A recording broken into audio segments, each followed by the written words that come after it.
Truth Seekers is a viewer-supported show.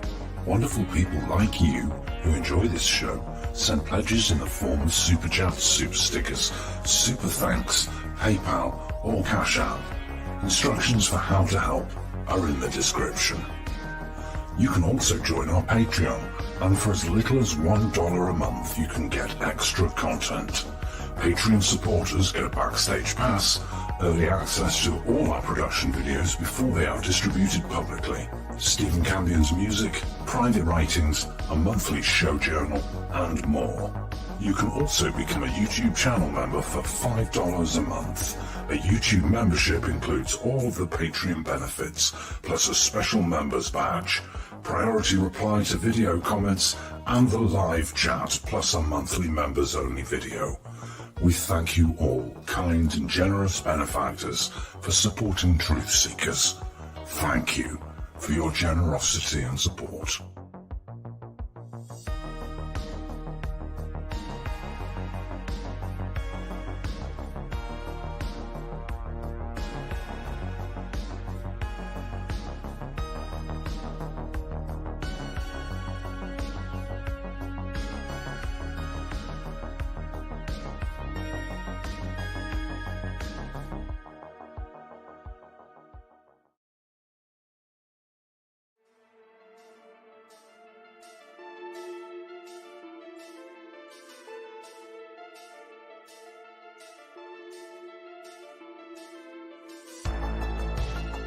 Thanks for being here. This is Truth Seekers with your host, Stephen Campion. Please rate, like and comment on our videos or podcasts. If you are listening to an audio podcast, please rate us 5 stars to help us rise in the search rankings. If you are watching on YouTube, please like, comment and subscribe to our channel. If you're listening to an audio podcast, we love and appreciate you listeners, but you are missing the live tapings.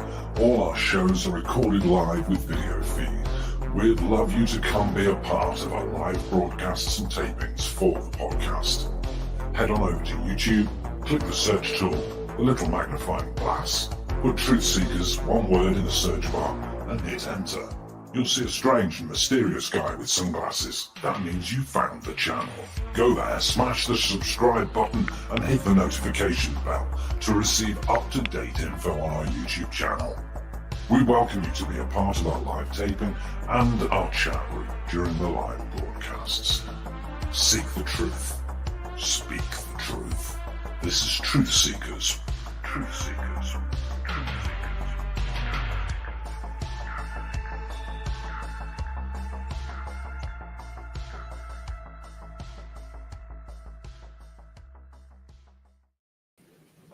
Greetings and salutations, friends, and welcome back.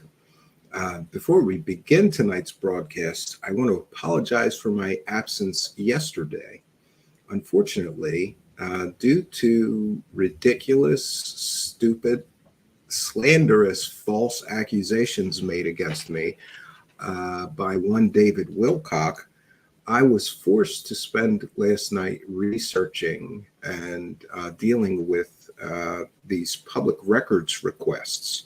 For those unaware, David Wilcock on a recent live stream accused me of various things, including being a Satan worshiper and a child predator with absolutely no evidence of that.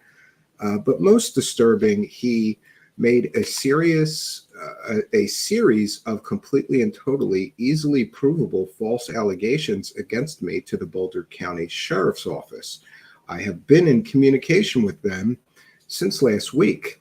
And when you hear the real story of what really happened there, remember, David Wilcock is claiming that I filed false email animal welfare complaints and got him swatted.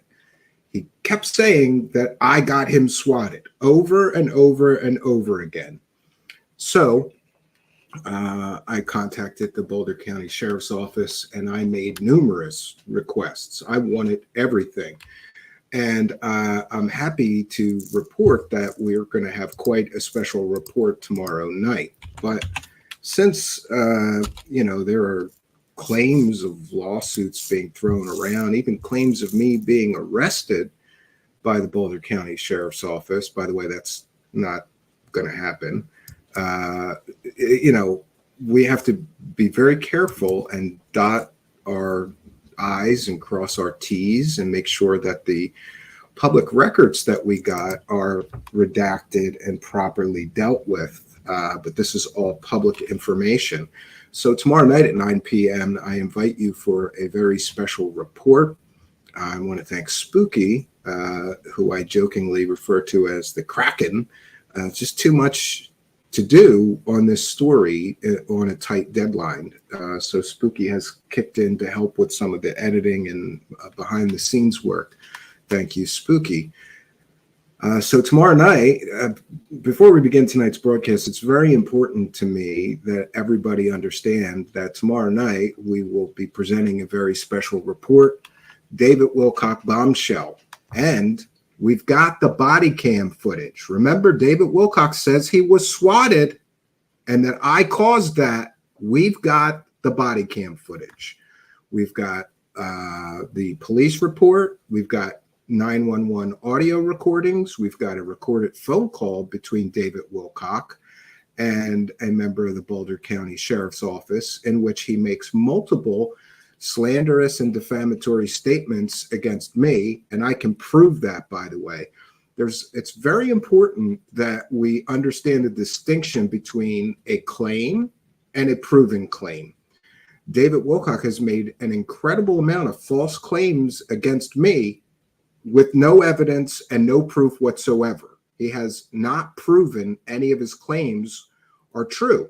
However, I've already proven that many of his claims are false, and tomorrow night at 9 p.m. Eastern, I'm going to broadcast the body cam footage from that so-called swatting event. I'm going to publicly share the police report. I'm going to publicly share the phone call that he had with the animal control officer in which he makes all these false statements against me. And remember that David Wilcock is dumb enough to be on a public live stream broadcasting to 100,000 people, or it got 100,000 views, I don't know, claiming that I am a Satan worshiper and a child predator, and that he's going to sue me for defamation. And meanwhile, I have all the proof of defamation that he has done to me. I have all the proof of the slander he has done to me. He is dumb enough to call a public sheriff's office, not realizing they record their phone calls. I have that. He is dumb enough to claim to his followers that I got him swatted. He's dumb enough to do that, not realizing that all the officers in his jurisdiction wear body cams. So he's claiming he was swatted. We're going to show you tomorrow night at 9 p.m. Eastern exactly what happened during that so-called swatting event. And that's really all I'm going to say about that. We'll get into tonight's broadcast. But before we do, let us welcome in the live chat. We've got AZ who says Cambion for president. Yes.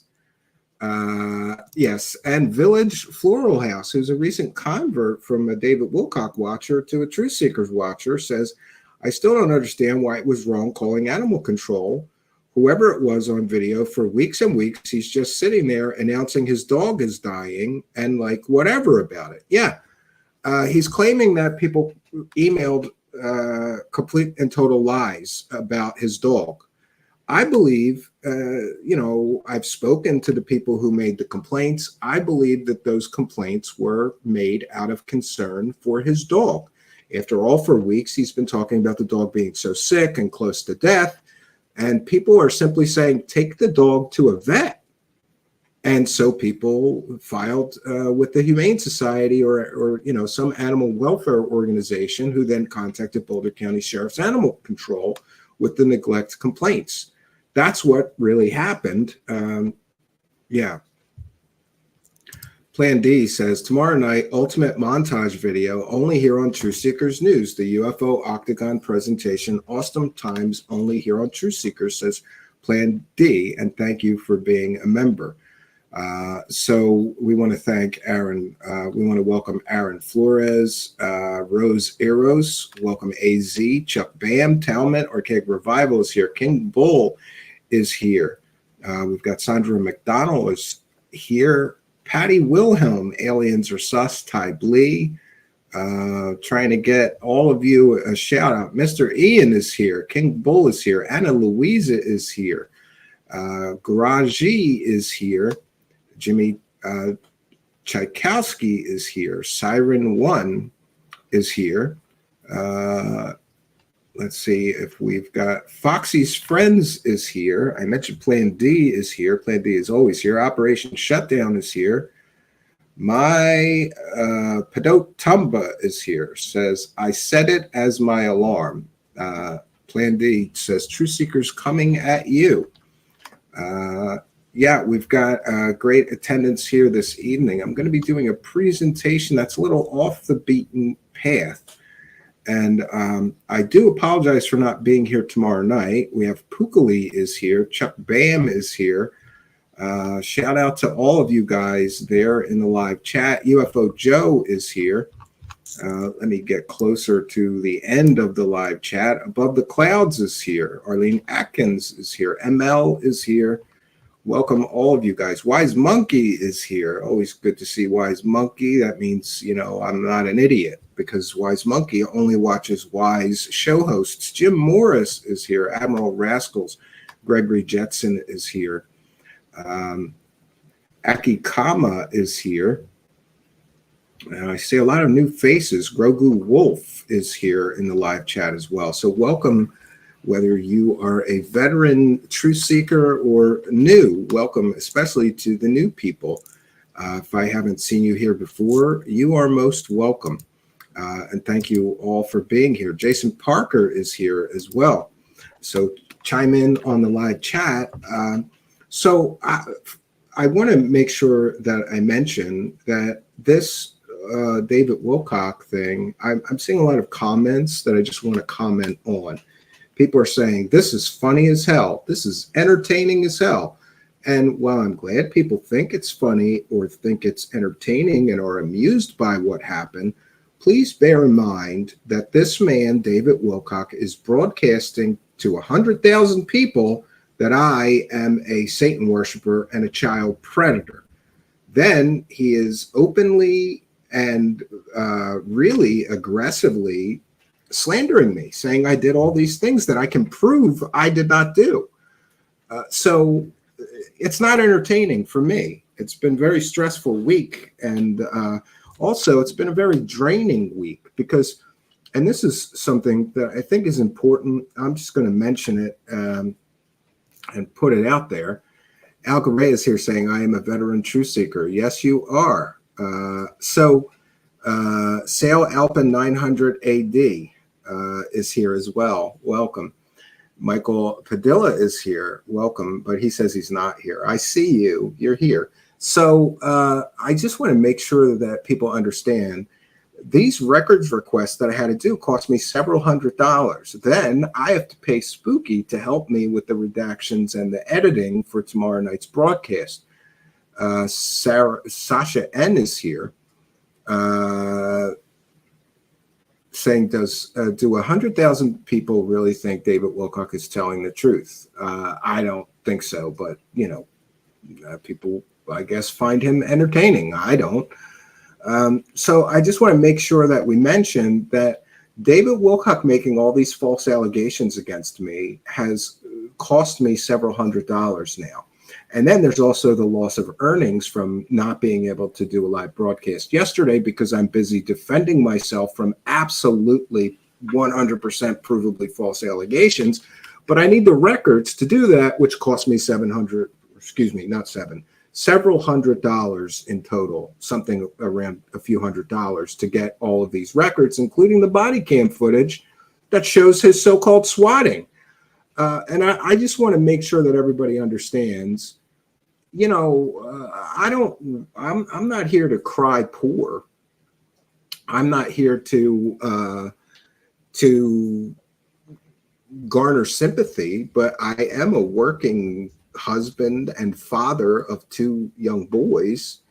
And I don't know about you, but listen, I could have taken my family out to a nice dinner 3 times for this, at least 4, maybe 4 or 5 if we were cheap about it. I could have taken my family to an amusement park for the day or a carnival for the day. I could have taken my family out to dinner 3 or 4 times. I could have bought my youngest son a new 2-wheel bike. He's going to be riding a 2-wheeler, no more training wheels, and the bike he has is kind of small. There are 100 other things I could have done with $200 or $300 other than defend myself against completely and totally false accusations from a madman who also claims that he's talking to angels who are telling him to take baths in his own piss so he could get superpowers, and then he used those superpowers to save Donald Trump from an assassin's bullet. So please just be a little more, please just understand when you leave those comments like about how funny this is. I'm not laughing. I'm really not laughing. I'm struggling. My company is struggling financially. I don't have the couple $100 extra this month to do this, but it's so important to me to publicly challenge these completely and totally false allegations. And by the way, is David Wilcock going to give me that money back? We're going to prove 100% that all of his allegations he made to the Boulder County Sheriff's Office are completely and totally factually wrong. Is he going to apologize and give me my $300 back for the records, for having to pay an editor, for having to, take a night off of work to deal with this? I don't think he's going to. I don't think he'll ever apologize, no matter how much proof we offer that he lied through his fake teeth, saying all these defamatory fake accusations about me to a huge audience. I don't think he'll ever apologize because he's not a real man.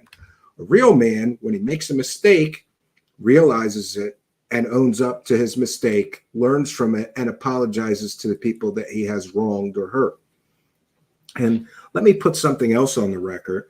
Wilcock is making all of these false claims saying I'm cyber stalking him, I'm harassing him. No, I'm challenging the fake information that he presents on his show.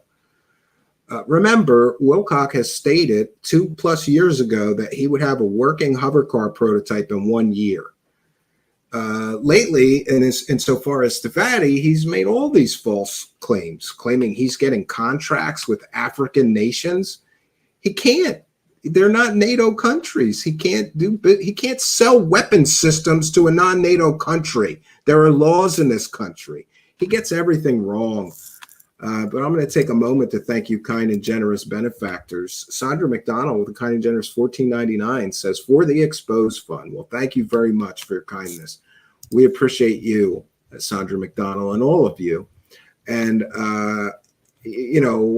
that's another issue, Sandra McDonald.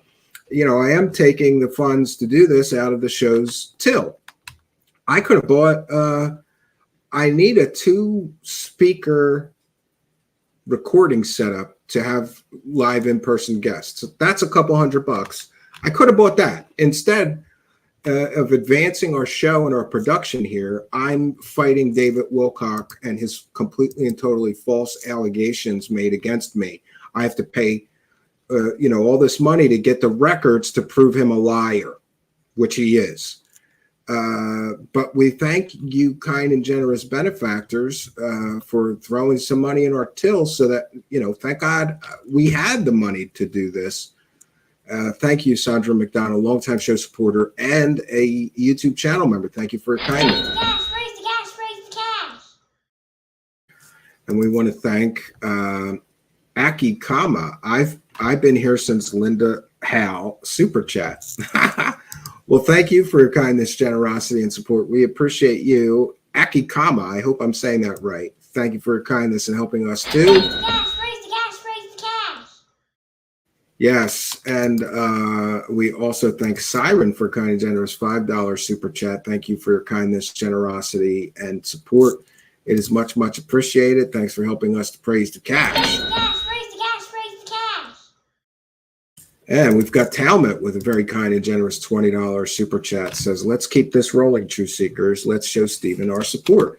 We thank you all for your support and for helping us. Talmud is a YouTube channel member and a longtime show supporter. Thank you for your kindness, my friend. Praise the cash, praise the cash, praise the cash.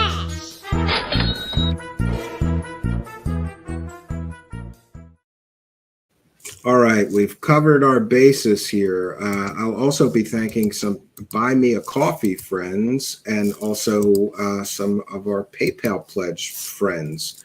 I'm also, I have been made aware that I missed doing that's another thing I missed because of this nightmare with Wilcock.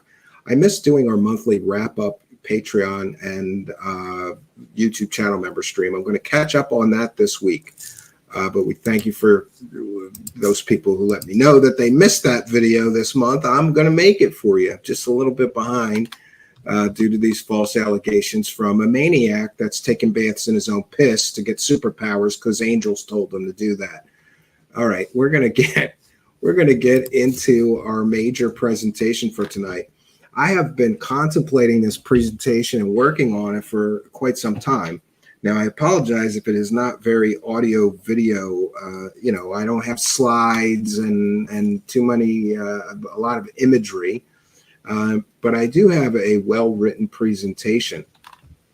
Tonight, we'll be covering the belief that UFO and alien experiences, some of them, especially the most mysterious and anomalous ones, are actually demonic manifestations. Now, this has been touched upon recently by people like Tucker Carlson, by people like Joe Rogan, by people like Russell Brand even. This was a one-time belief. This was one of the major, I suppose, hypotheses. Hypothesis? How do you say that? There are some major theories about what is behind UFOs and aliens. Of course, chief among them is the belief that UFOs and aliens are what the word means. They are from an alien star system or planet. They are living, breathing, biological beings that come from other star systems, intelligent beings that evolved on other planets, exoplanets, in other star systems. It's interesting, however, that the belief that aliens came from other star systems only really began. People like the early contactees once would say that aliens came from Venus or Mars, but that's before the science caught up and we knew that Venus and Mars were uninhabitable by any living creature. Then suddenly the shift came that, well, perhaps they're from other star systems nearby us. That's interesting. So the belief that some UFO and alien experiences are actually demonic manifestations has been a topic of discussion among theologians, paranormal researchers, and certain segments of the UFO community. Many people may be surprised to find out, but there is a certain section of the interested UFO community that are their viewpoints are very Christian in nature. And many of those people hold this belief that UFOs and aliens are not alien biological organic beings from other star systems, but that this phenomenon is spiritual and perhaps demonic in nature. Tonight, we'll be exploring some of the evidence and arguments used by some very popular researchers that support this hypothesis. We'll also be examining the nature of so-called alien abductions as potentially demonic events, and we'll be discussing the thoughts of some leading thinkers on this subject. It's important, before we begin, that we point out that, in case you were unaware, demons are very deceptive. It's in the psychology of demons to be deceivers. The devil himself has often been called the great deceiver. So the deceptive nature of demons, as portrayed in religious and historical context, is also considered as a possible explanation for these anomalous experiences. The phenomenon of UFO sightings and alien encounters has captivated the public imagination for decades, and perhaps even longer than that. While many interpretations focus on extraterrestrial visitors from other planets, an alternative view posits that these experiences may be of a spiritual or even a demonic nature. This perspective is actually rooted in religious traditions that describe encounters with malevolent spiritual beings capable of deception and manipulation at times. Now, there is a great deal of historical context we can bring in when we begin to explore this subject. After all, the concept of demonic beings interacting with humans is nothing new. It goes back centuries. In various religious traditions, demons are believed to be fallen angels or malevolent spirits that can influence and deceive humans, but exist out of human-like reality. The Bible, for instance, of course, contains numerous references to demonic activity and even demonic possession, suggesting a long-standing belief in the ability of these entities to interfere in human affairs. There is, in my estimation, a great deal of evidence that supports the demonic hypothesis. But before we begin to really delve into the demonic hypothesis, remember there are many theories about UFOs, but chief among them is that they're aliens from other star systems. Another theory is that they are so-called crypto-terrestrials, some breakaway civilization that has existed on Earth for centuries that somehow broke away from the rest of us and still exist here on Earth, but they are in possession of a great deal of incredible technological advancement that we don't have. Many people believe that these may be the so-called Atlanteans or Lemurians of legend.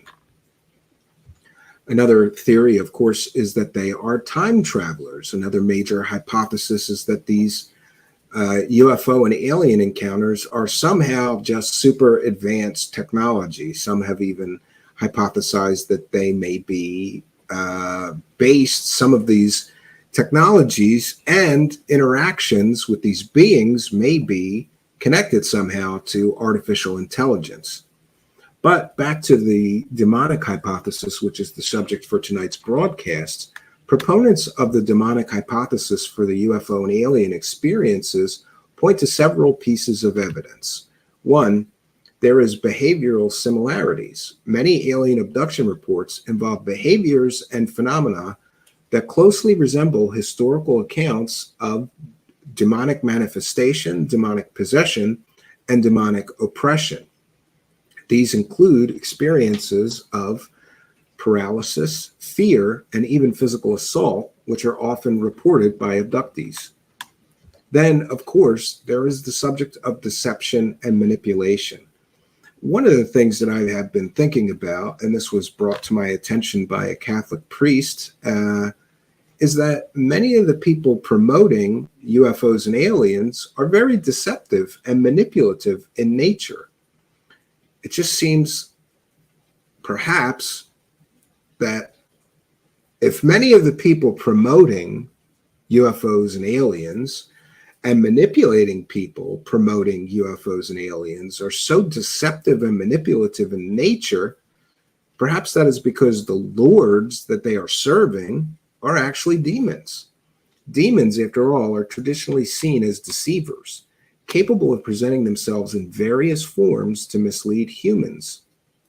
The changing nature of UFO and alien descriptions over time, from the airships of the 19th century to flying saucers and gray aliens in the 20th century, suggests a deceptive adaptation to cultural expectations. Many people have hypothesized that these things appear as we wish them to be, and that they somehow interact with our own mind, our own brain, and play on our expectations. Then, of course, there are the spiritual responses, because some individuals who claim to have experienced alien abductions report that invoking the name of Jesus Christ or engaging in prayer cause the experiences to stop completely and totally once they do that. This aligns with the belief in the power of religious faith to repel demonic forces. After all, Would an alien from another planet cared if you called on Jesus Christ? An alien from another planet would likely not even know who Jesus Christ was or what you were doing invoking the name of Christ. And yet, time and time again, we get reports of people experiencing alien or so-called alleged alien phenomenon or abductions that call on the power of Christ, and these experiences stop completely and totally once they do that. Now, my own religious beliefs aside, I have found many, many examples of this, including a former MUFON state director who made the claim that MUFON receives many reports of alien abductions. And it's mentioned in some of the reports that when people call on the power of Christ, the aliens instantly disappear. This is interesting and certainly some form of evidence to me. Now, back to alien abductions as possible demonic manifestations. Alien abduction experiences often include elements that are consistent with descriptions of demonic encounters. Common features include, first of all, nighttime visits. Abductions often occur at night in a state of sleep paralysis on the part of the victim, a condition historically associated also with demonic attacks. There are many reports in medieval times of demonic attacks that include descriptions of sleep paralysis. Then, of course, there is psychological trauma. Alien abductees frequently report severe psychological distress, which, of course, is a hallmark of demonic oppression or obsession. Then, of course, there is the issue of unexplained physical phenomena, such as marks on the body or cuts on the body. Loss of time and other physical anomalies reported by abductees are reminiscent of stigmata and other signs of demonic interaction. Now, throughout my research into this topic, I looked into some of the people that were sort of backing this hypothesis. And there are some leading thinkers on the demonic hypothesis here. Several prominent figures have contributed to the discussion on the possible demonic nature of UFO and alien encounters. People such as Jacques Vallée, who was a once respected UFO researcher. His level of credibility and respect has taken some big hits in recent years, including knowingly and willingly promoting hoaxes, UFO crash hoaxes by William Brophy. But before those sort of faux pas, he was generally well respected and regarded UFO researcher who's written many books and done a great deal of research into the phenomena. In the past, Vallée has suggested that UFO phenomena may be a form of control system that is exerted by non-human intelligence, possibly including interdimensional or spiritual entities. Then, of course, we've got John Keel, who is known for his research into the paranormal. Keel proposed that many UFO sightings and encounters are better explained by ancient folklore of demonic entities rather than extraterrestrial visitors. Next, we have one of my favorite Catholic priests. His book is excellent, and I highly recommend it. All of his writings I have really enjoyed, but perhaps I'm biased because I grew up Catholic.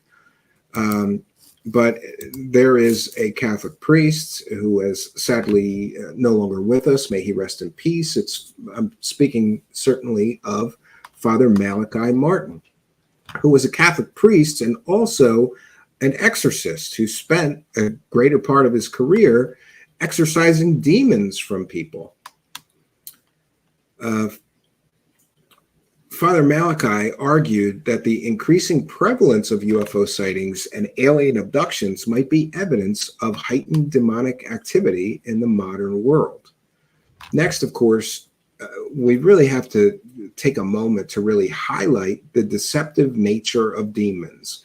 If you weren't raised in a Christian or in a Jewish family, maybe you are not so knowledgeable on the psychology of demons, but demons are incredibly deceptive in their nature. It's in their nature to be deceptive. So the nature of demons as described in religious texts and traditions underscores their role as incredible deceivers. Biblical passages such as 2 Corinthians 11 to 14 says, "And no wonder, for Satan himself masquerades as an angel of light." And these Bible verses highlight the ability of demonic beings to disguise their true nature. Historical accounts of demonic activity often describe entities that appear benevolent or neutral, only to later reveal malevolent intentions later. So, the belief that some UFO and alien experiences are actually demonic manifestations does offer a compelling alternative to the extraterrestrial hypothesis.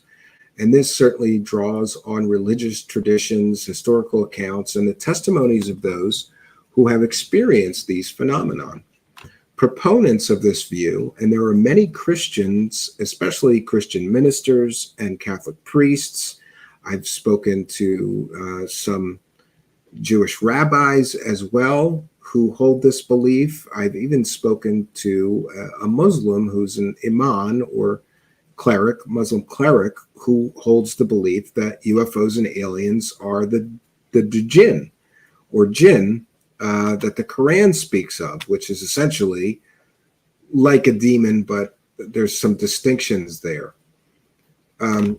So proponents of this view argue that the deceptive and manipulative nature of demons can explain many of the anomalies we see associated with UFO sightings and, of course, alien encounters. While this perspective may not be widely accepted in mainstream UFO research, it does provide a thought-provoking lens through which to examine these mysterious experiences. Tonight, I'm going to try my very best to present an objective examination of this belief that some UFO and alien experiences may indeed be demonic in nature. But we're going to try to give you a balanced overview of the evidence and arguments from both historical and contemporary perspectives. Now we will return to Jacques Vallée. Jacques Vallée held the belief that some, but we have to underline some 10 times, some alien and UFO encounters are actually demonic manifestations. So Jacques Vallée, who is a prominent figure in UFO research, has proposed that the phenomenon of UFOs and alien encounters may be better understood not through a physical lens, but rather through an interdimensional lens, which is different from the traditional, most widely accepted extraterrestrial hypothesis or explanation for UFOs and aliens. Vallée's theories suggest that these encounters could involve entities that are capable of manipulating human perception and even reality, often exhibiting characteristics similar to those attributed to demons in religious and historical texts. And to dig deep tonight, we're going very deep into this subject. We're going to explore Vallée's beliefs, focusing on the interdimensional nature of these entities that he spoke about and the potential explanation for UFO and alien encounters as demonic manifestations. So certainly the UFO phenomenon and aliens encounters as well has long intrigued researchers and the public alike, with theories ranging from advanced extraterrestrial civilizations to secret human technology. Jacques Vallée, who was once a pioneering UFO researcher and also a computer scientist, has offered a distinctive perspective by suggesting that UFOs and alien encounters may actually involve interdimensional beings rather than visitors from other planets. Vallée's hypothesis draws parallels with historical accounts of demonic manifestations, proposing that these entities could be manipulating human consciousness and even our very reality. So Jacques Vallée has argued that UFO phenomenon cannot be fully explained by the extraterrestrial hypothesis, which posits that UFOs are actually spacecraft from other planets. Instead, Vallée suggests that these phenomena might involve entities from parallel dimensions or even other realities. And it's important to note that in Christian and Catholic and Jewish and even Muslim mythology, there is different realms. There is the angelic realm. There is the demonic realm. There is the heavenly realm. There is the realm of hell. There's the realm of purgatory. These may be ancient ways of explaining what Jacques Vallée is talking about here when he claims that these phenomena might involve entities from parallel dimensions or other realities or realms. This has been talked about extensively in religion. There are just other realms, and that's where the angels reside. There are realms where the dead reside, spirits of dead humans. There are realms where the angels reside with God in heaven, the angelic realm. So some of Vallée's hypothesis fits very neatly with existing religion and religious mythology. Number one, also, there is a historical consistency. Vallée points to the consistency of supernatural encounters throughout history, suggesting that what we now interpret as UFOs and aliens were once seen as fairies, demons, or other mythological beings. This continuity implies a common source that adapts to cultural expectations of the time. So back in the day, people, if they saw something otherworldly, would interpret it as angels or demons or fairies. Now they may interpret things through a more technological lens and see these things as highly advanced alien beings. Next, Vallée does speak about some UFO and aliens having this ability to literally manipulate our reality. Vallée suggests that these entities have the ability to manipulate human perception and even physical reality. This includes creating visual, auditory, and physical phenomena that can be misinterpreted as technological artifacts. Then, of course, there is a psychosocial impact. Vallée emphasizes the profound psychological and social effects of UFO encounters, suggesting that these entities might be influencing human consciousness and human behavior for purposes unknown.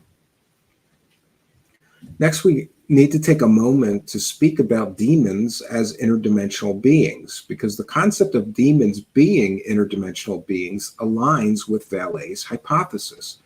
Religious and esoteric traditions often describe demons as entities that exist in a different plane of reality, but can take different forms and can interact with the physical human world. And there are key points supporting this view, which include biblical descriptions.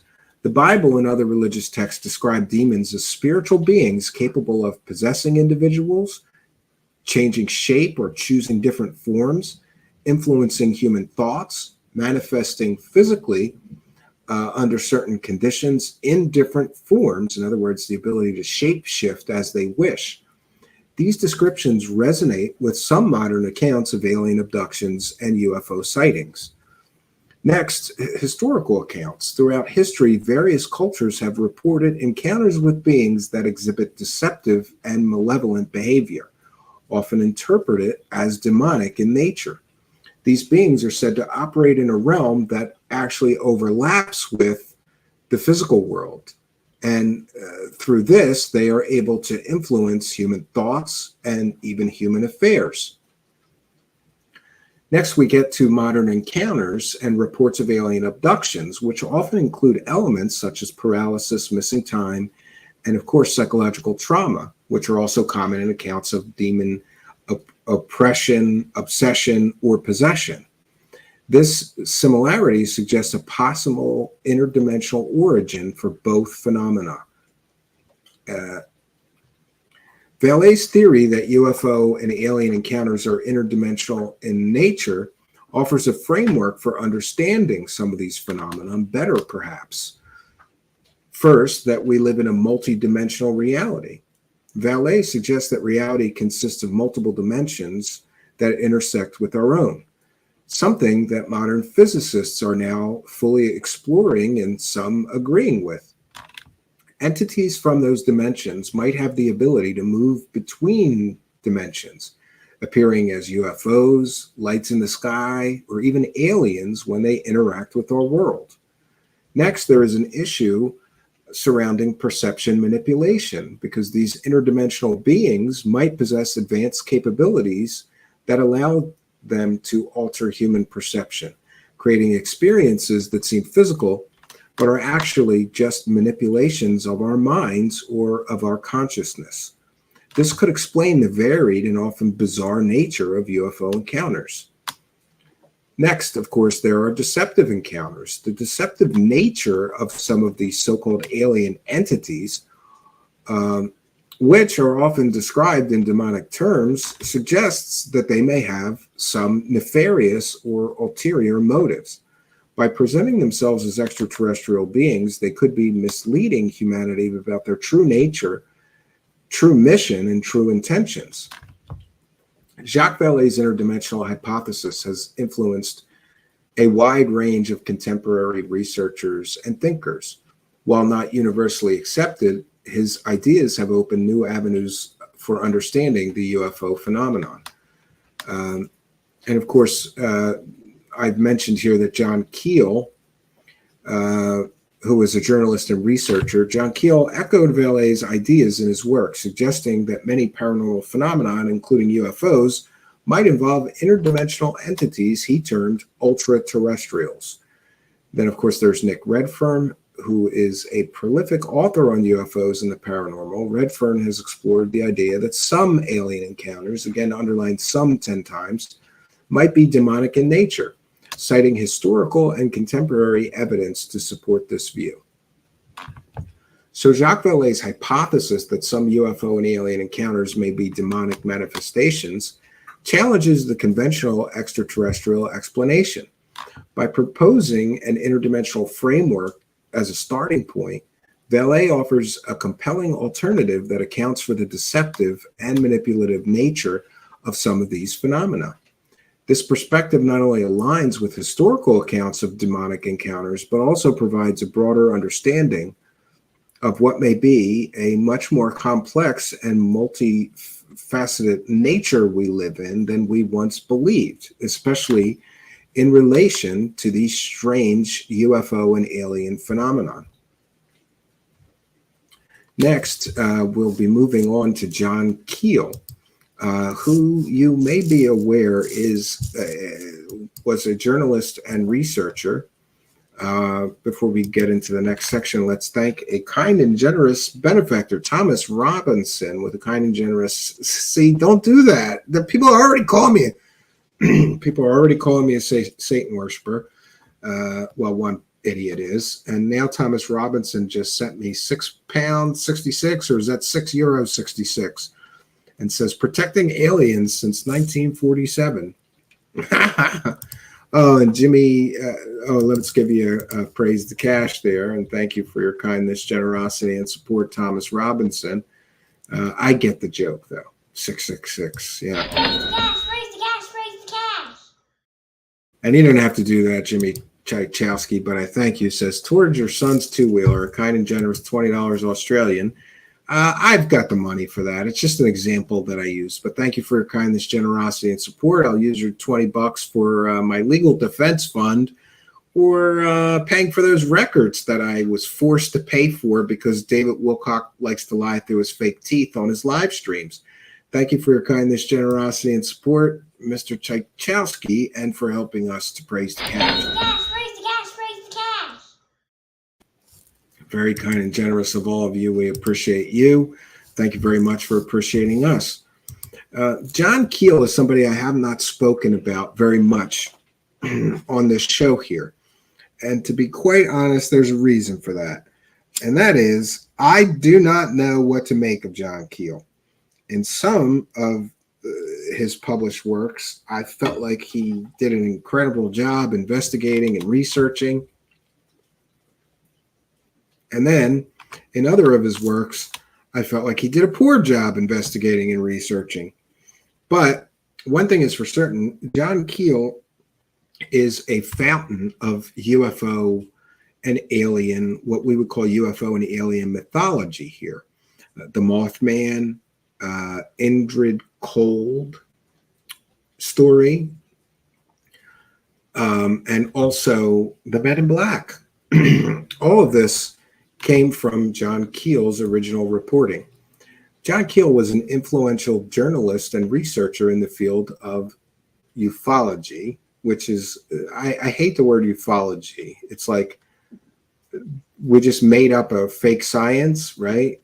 But let's just say in the field of UFOs and alien research. And he posited, perhaps even more strongly was his belief than people like Vallée, he posited that many of the most mysterious and unexplainable UFO and alien encounters might actually be demonic manifestations rather than visitations from extraterrestrial beings. If we look into the history, we can explore Keel's perspectives and the evidence that he presented for his belief system and the conclusions that he drew after his extensive research and study. By examining Keel's work and theories, we can perhaps shed some light on his belief that interdimensional and potentially malevolent entities could be behind many UFO phenomena. John Keel, who was born in 1930, was a pioneering figure in the world of UFOs, aliens, and conspiracies. He's best known for his books on the Mothman and UFOs.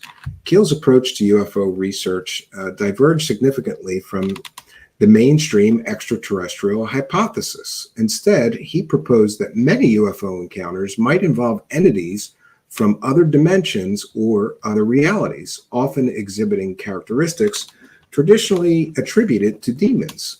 Keel's theories challenged conventional thinking and introduced a provocative new dimension to the study of UFOs and aliens encounters. So, we're going to dig deep tonight on Keel's demonic hypothesis, which was rooted in several key observations and arguments. First of all, the historical continuity. Keel noted that reports of strange beings and unexplained aerial phenomena have been consistent for centuries throughout human history. These reports often resemble modern UFO sightings and encounters, suggesting a common source that adapts to cultural context over time. Keel observed that many UFO encounters and alien abductions exhibit patterns of deception, manipulation, psychological torture, and psychological control, which is similar to behaviors attributed to demons in religious and folkloric traditions. Next, the interdimensional nature of some of these phenomena. Keel proposed that the entities behind these UFO encounters are interdimensional rather than extraterrestrial. He argued that these beings could manipulate human perception and reality, creating experiences that seem physical but are actually projections or illusions. And how often have we seen basically a phenomena in which these craft operate in a way that a physical craft simply could not operate, like disappearing or, appearing and disappearing. So throughout his career, Keel provided some examples and case studies to support his demonic hypothesis. The first and most famous was the Mothman encounters. Keel documented a series of bizarre sightings and paranormal events in Point Pleasant, West Virginia during the 1960s. Witnesses reported seeing winged humanoid creature with glowing red eyes alongside numerous UFO sightings and encounters with mysterious entities. Keel suggested that these phenomena were interconnected and indicative of a broader malevolent influence. Keel highlighted cases where alleged aliens provided contradictory and even false information to witnesses. He argued that these deceptive behaviors were consistent with the actions of demonic beings whose primary goal is to manipulate, confuse, and mislead humans. Keel's research included numerous accounts of psychological manipulation by UFO entities, such as inducing fear, a form of paralysis, and altered states of consciousness. These experiences often left witnesses traumatized, which mirrors descriptions of demonic oppression, obsession, and possession.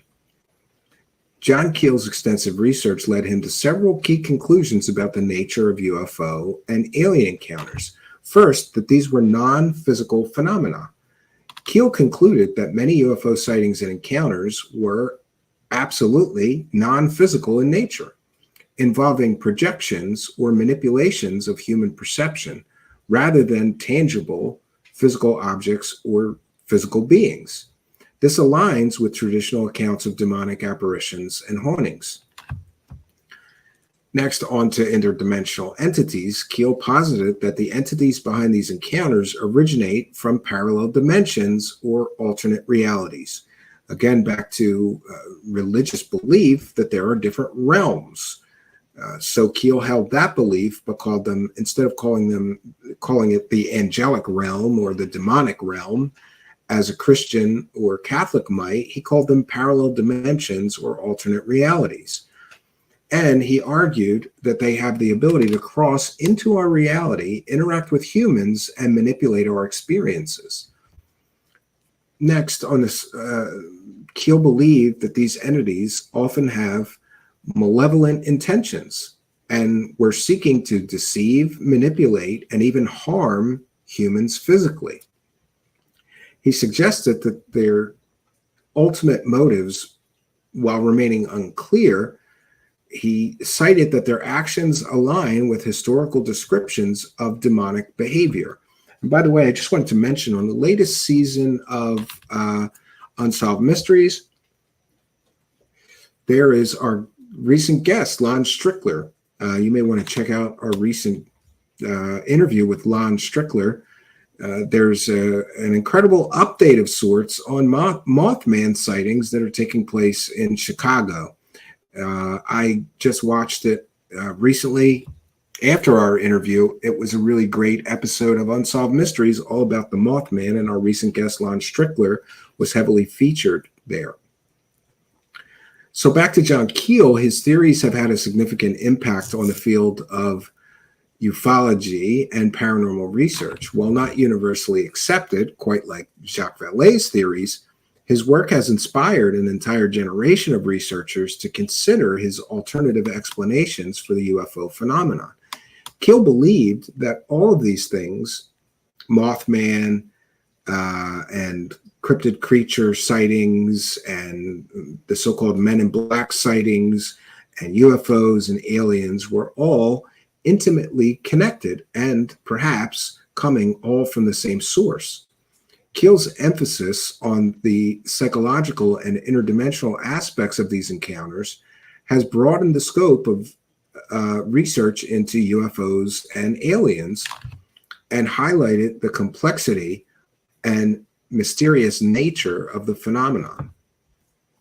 So if you read all of his work, John Keel's, what I have come to from reading most of his work is that John Keel's belief that many UFO or UAP and alien encounters might be demonic manifestations offers a compelling alternative to the traditional extraterrestrial hypothesis that most people believe.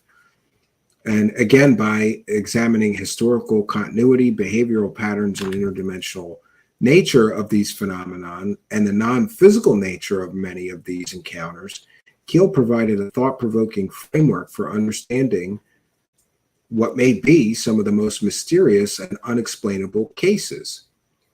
His work challenged researchers to look behind conventional or technological explanations and consider the possibility of a deeper, more complex reality underlying the UFO phenomena. Next, let me just check in with the live chat here. Once again, we'll take a few comments or questions, and then we'll move on to the final section. I've got a section on Malachi Martin, who you may be aware was a guest on Art Bell. Those are some of my favorite Art Bell episodes when he talked to Father Malachi Martin. Let me just catch up to the live chat. I'm way behind, so I apologize here. Let me, wow, you guys are chatting away in there. It's good to see, and it's good to see such incredible attendance tonight. You know, we go down these strange rabbit holes, and I'm aware that if it's not things that people expect here, the attendance is usually bad. But sometimes these things surprise me. I think we've done some good lead-up episodes preparing you as an audience for tonight.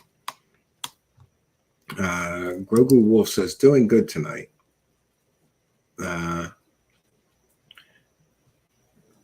Spill on the new stuff. Art Bell was a con artist. I liked him. You know, did he go a little crazy? Yeah. Hides and Long Grass says there are some Keel similarities on Skinwalker Ranch. Zone of fear and shadowy figure above ground level in the Jay Stratton episode. Weird. Yeah. We've got some bona fide alien truthers in here tonight, says William Runner. Shout out to William Runner. Yeah. Michael Padilla is here. The dial-a-phone. Okay, well, let's get to the Malachi Martin here. And then I've got a video, which is interesting. A lot of people aren't aware of this, but there are many religious thinkers that are now speaking out and claiming that aliens and UFOs are actually demonic in nature. And I found one great example because he happens to be a theologian, but also a scientist and physicist. And he believes that the most mysterious encounters are demonic in nature.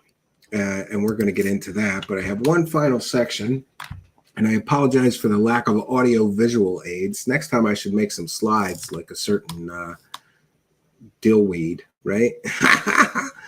But thank you for indulging me. So Father Malachi Martin, who wrote one of my favorite books on demons and demonic possession, you should check it out. He was a Roman Catholic priest, theologian, and exorcist.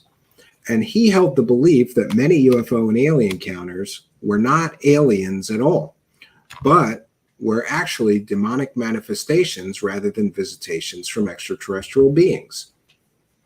And one of the reasons that I find this so fascinating is because Father Malachi Martin spent most of his adult life, I believe, as a Catholic exorcist, or at least a great deal of his career, decades, in fact, as a Catholic exorcist.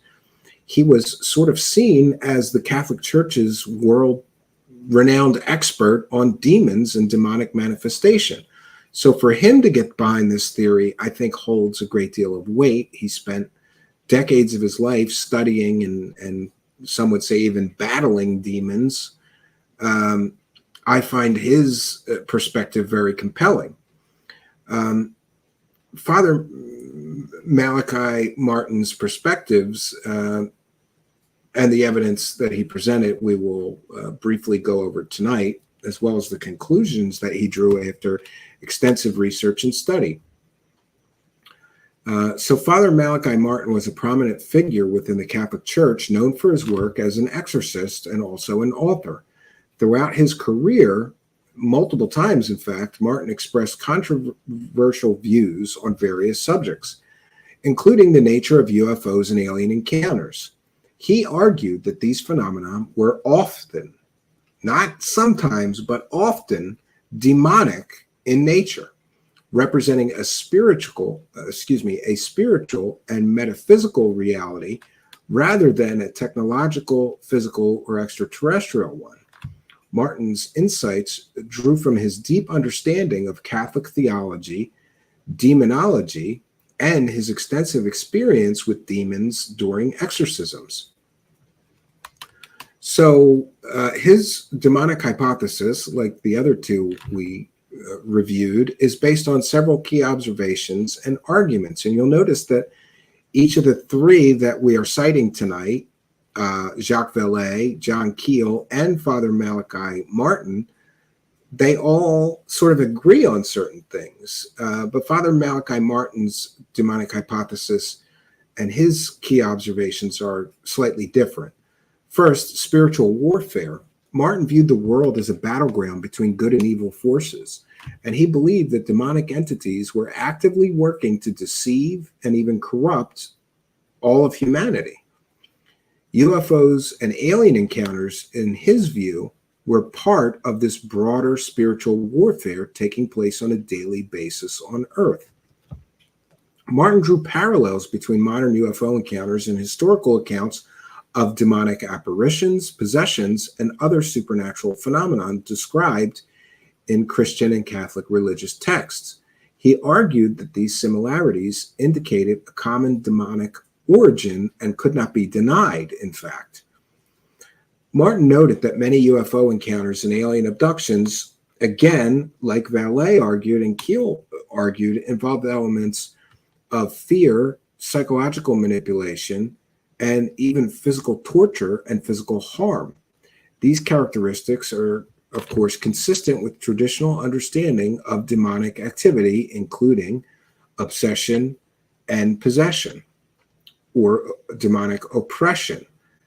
So it's interesting that many of the things people claiming to be abducted by aliens are reporting were also known to be involved in demonic possession. The same sort of phenomenon are reported by both parties, both people suffering from demonic apparitions, demonic oppression, demonic obsession, and ultimately demonic possession, and people who are suffering from alien abductions.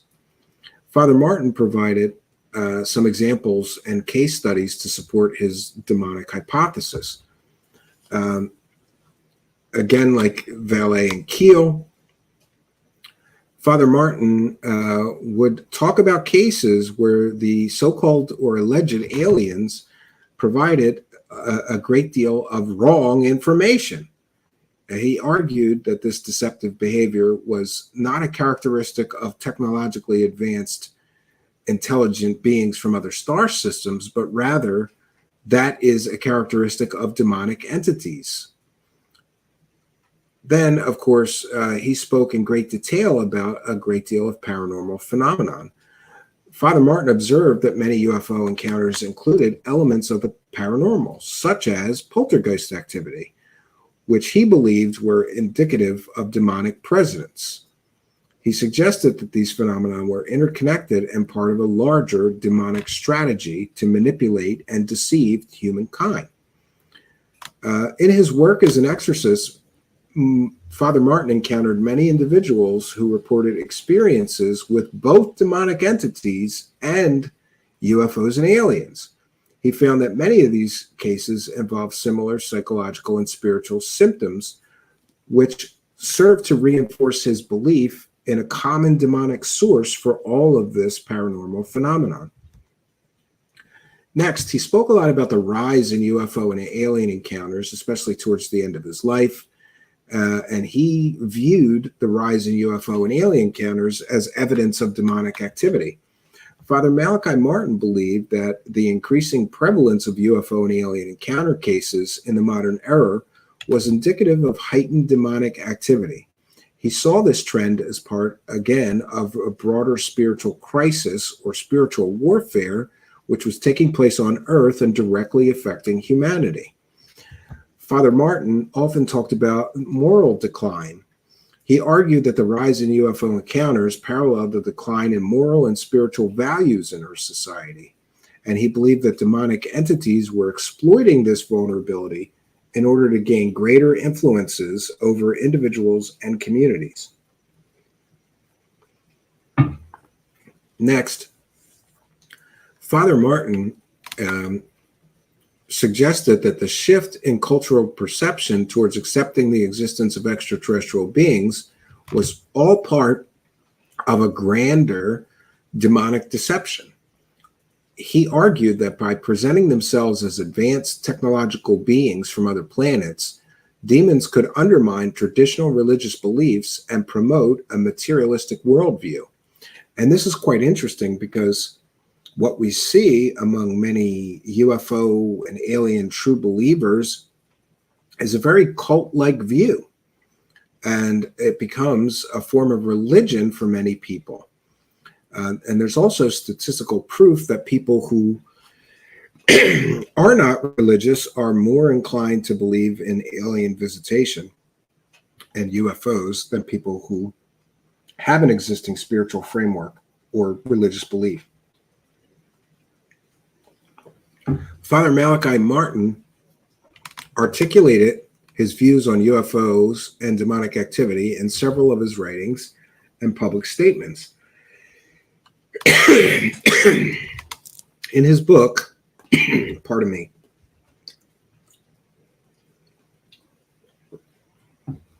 in his book, which is a seminal work, I believe, Hostage to the Devil, Martin explored the nature of demonic possession and exorcism, drawing connections between historical accounts of demonic activity and contemporary reports of UFO encounters.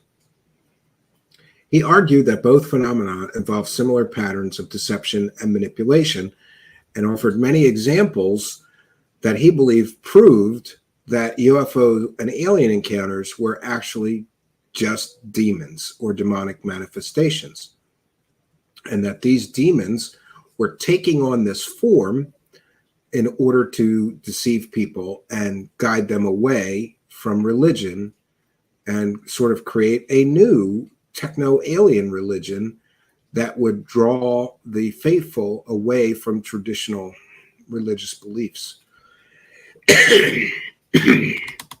Then, Father Malachi Martin gave many interviews and lectures, and in various interviews and lectures, Martin discussed his belief that UFOs were often, not sometimes, but often, demonic manifestations. He cautioned against the dangers of engaging with these entities and emphasized the importance of spiritual protection and faith. And this, of course, flies in the face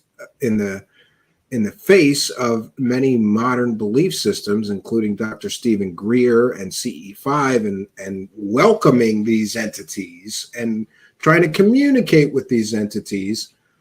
Father Martin strongly cautioned against trying to communicate or engage with these entities in any way. He once commented that it would be inviting catastrophe to do so. And yet here we see today that people are selling courses and how to communicate with aliens and an app for $10. Martin documented numerous case studies involving individuals who experienced both UFO encounters and alien encounters, and also experienced demonic oppression or obsession. And these are things that sometimes precede demonic possession. These cases that he provided some concrete examples of the psychological and spiritual effects of these encounters, which reinforced his own hypothesis that many, not some, but many, UFO and alien encounters are actually demonic in nature. Father Martin's belief that many UFO and alien encounters were demonic offers a compelling alternative, of course, to the traditional extraterrestrial hypothesis. Martin provided some his books are some of my favorite. I don't know, maybe it's just, sort of the study of that forbidden knowledge, and what did this man know about the nature of demons, having spent a lifetime studying them and even battling them in some cases. His work challenges researchers and the public to consider the spiritual dimensions of UFO encounters and to remain vigilant against potential demonic deception. So we'll check in with the live chat one more time. Rotary Motion with a kind and generous £2, or is that €2? I always can't tell the symbols. Which one's pound and which one's euro? In any case, we thank you for your kindness, generosity, and support. Rotary Motion is a longtime show supporter, always helping us to. Raise the cash, raise the cash, raise the cash. Rotary Motion says, Stephen does this free, share the love. Well, you guys send me some support, so I don't do it for free. But most of the show's intake is just to cover expenses. And okay, this is a pound. Thank you, King Bull. So most of the show's income goes to the show. I don't, you know, I'm not out there spending my super chats on things that frivolous things. We set the money that comes into the show aside. We pay for things like software, cameras, webcams, sets, lighting, equipment, computers, whatever the show needs. And we're thankful for all your support. Troll says, I got a pound of snow crab legs I'm going to eat after the show. Not as good as lobster, but better than nothing. I've got some crab claws frozen and some Alaskan crab legs that I was thinking about eating tonight. So great minds think alike, troll. One of my favorite things is, of course, lobster, crab legs, seafood. My wife does not eat seafood, so I'm on my own when it comes to seafood. But she does buy me many things. Like she makes me make it, but, it's not hard to heat something up. Yes, Admiral Rascals asked, do you think the contactees were in talks with demons? Quite possibly. Yeah, quite possibly.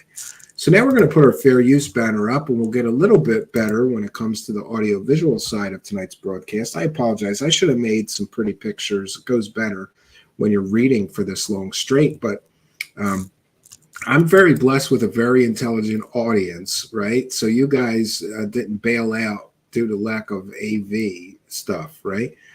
Yeah, isn't it interesting that I didn't know this, but I saw a video about it. Lobster used to be trash food that they would feed prisoners. It was garbage. Nobody wanted it at one time. Now it's in every expensive restaurant. One of my favorite things is lobster tails. My wife, every time we have an anniversary or it's my birthday, she gets me a lobster tail. And, I get the melted butter and yeah. Oh, I'm eating that bison steak. Probably, I'm going to do it tomorrow night. Yeah. I got to remember to cook it. But it's such an important broadcast tomorrow that I'm hesitant to do that, right? Yeah, it's very expensive now. Absolutely. So we've put our fair use banner up. I wanted to share some of what people are talking about in regards to this subject, and that is, are aliens and UFOs actually demonic in nature? And I don't want to tip my hat, but I've been studying this thing for so long, I'm starting to become very, very interested in this particular hypothesis, which I have largely ignored for most of my life. But having found no answers through following every rabbit hole in the other hypothesis,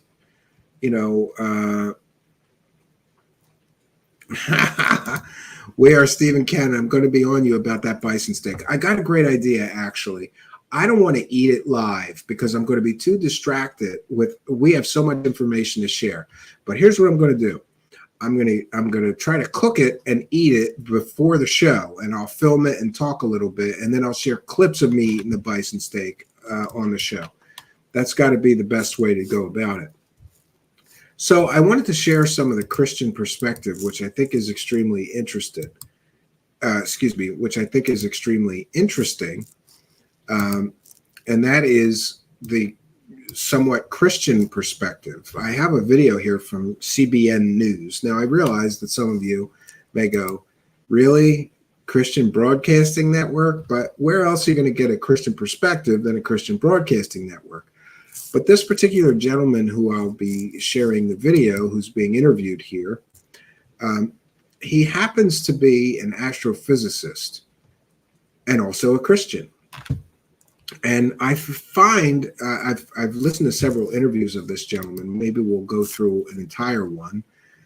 But I have found his arguments to be very compelling. And I wanted to share them on tonight's broadcast. And this is from a video titled, "Are Aliens and UFOs Demonic? Astrophysicist Reveals Why UFO Claims Aren't What They Seem." And I think it's very interesting that this gentleman is not just a Christian, because, I get it. Some of you guys, okay, he's Christian, so he was raised to believe this and he can't not believe it, or whatever the case may be. Sometimes I do feel like I was brainwashed by nuns and priests into certain belief systems. And honestly, throughout my lifetime, some of those beliefs I have discarded after really evaluating those belief systems. And some of them I have kept. I actually consider, sometimes people say, well, what religion are you, Stephen? And I say, I am the Bruce Lee of spirituality. I believe in his philosophy of Jeet Kune Do, which is take that which works and discard the rest. So my spiritual beliefs and religious beliefs are a hodgepodge of everything that I have tried or encountered that I found helpful from a spiritual perspective. So you may agree or disagree with this gentleman, but he is an astrophysicist, and I think he provides some unique arguments. We're going to get into it. But before we do, I just want to cite that this is fair use. This is a transformative work. After all, we're educating the public. We'll be critiquing and talking about the video that we are sharing. This certainly makes it a transformative work. And you can help me make it a transformative work. I'll be sharing some of your comments as we go through this video. And thank you for that. Dr. Ross, you are an expert in a variety of areas. You're an astrophysicist, you're an apologist, and you're one of the best people to go to on this topic of UFOs. For those unaware, a Christian apologist is somebody who kind of goes out of their way to defend Christian belief systems. I hear that word thrown around and nobody ever explains it.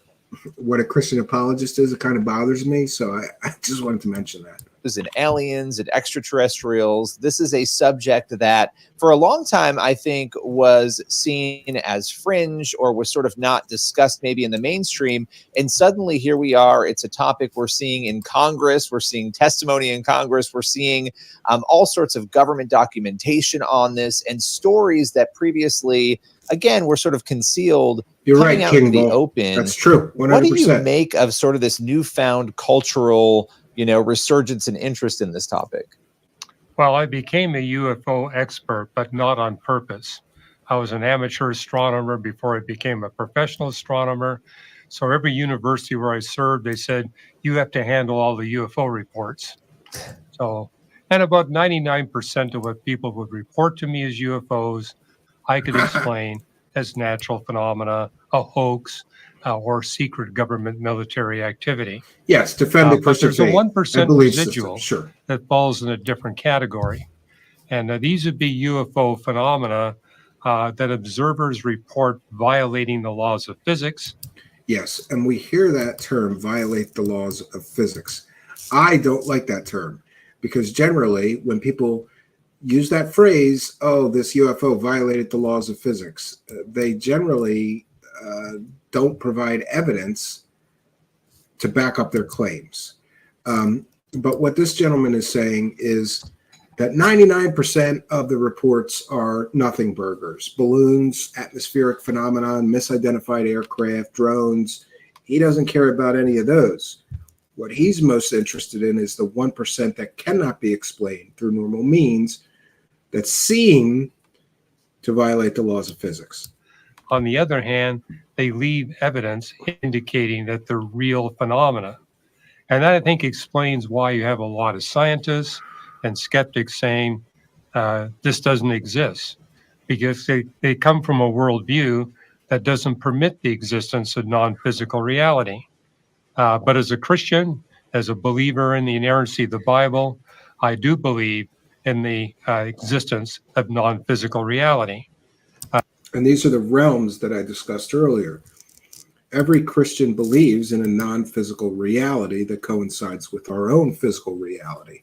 There is heaven, and there is hell, and there is earth. Earth is our physical reality. Heaven and hell are other realms. The demonic realm, the angelic realm, the God realm.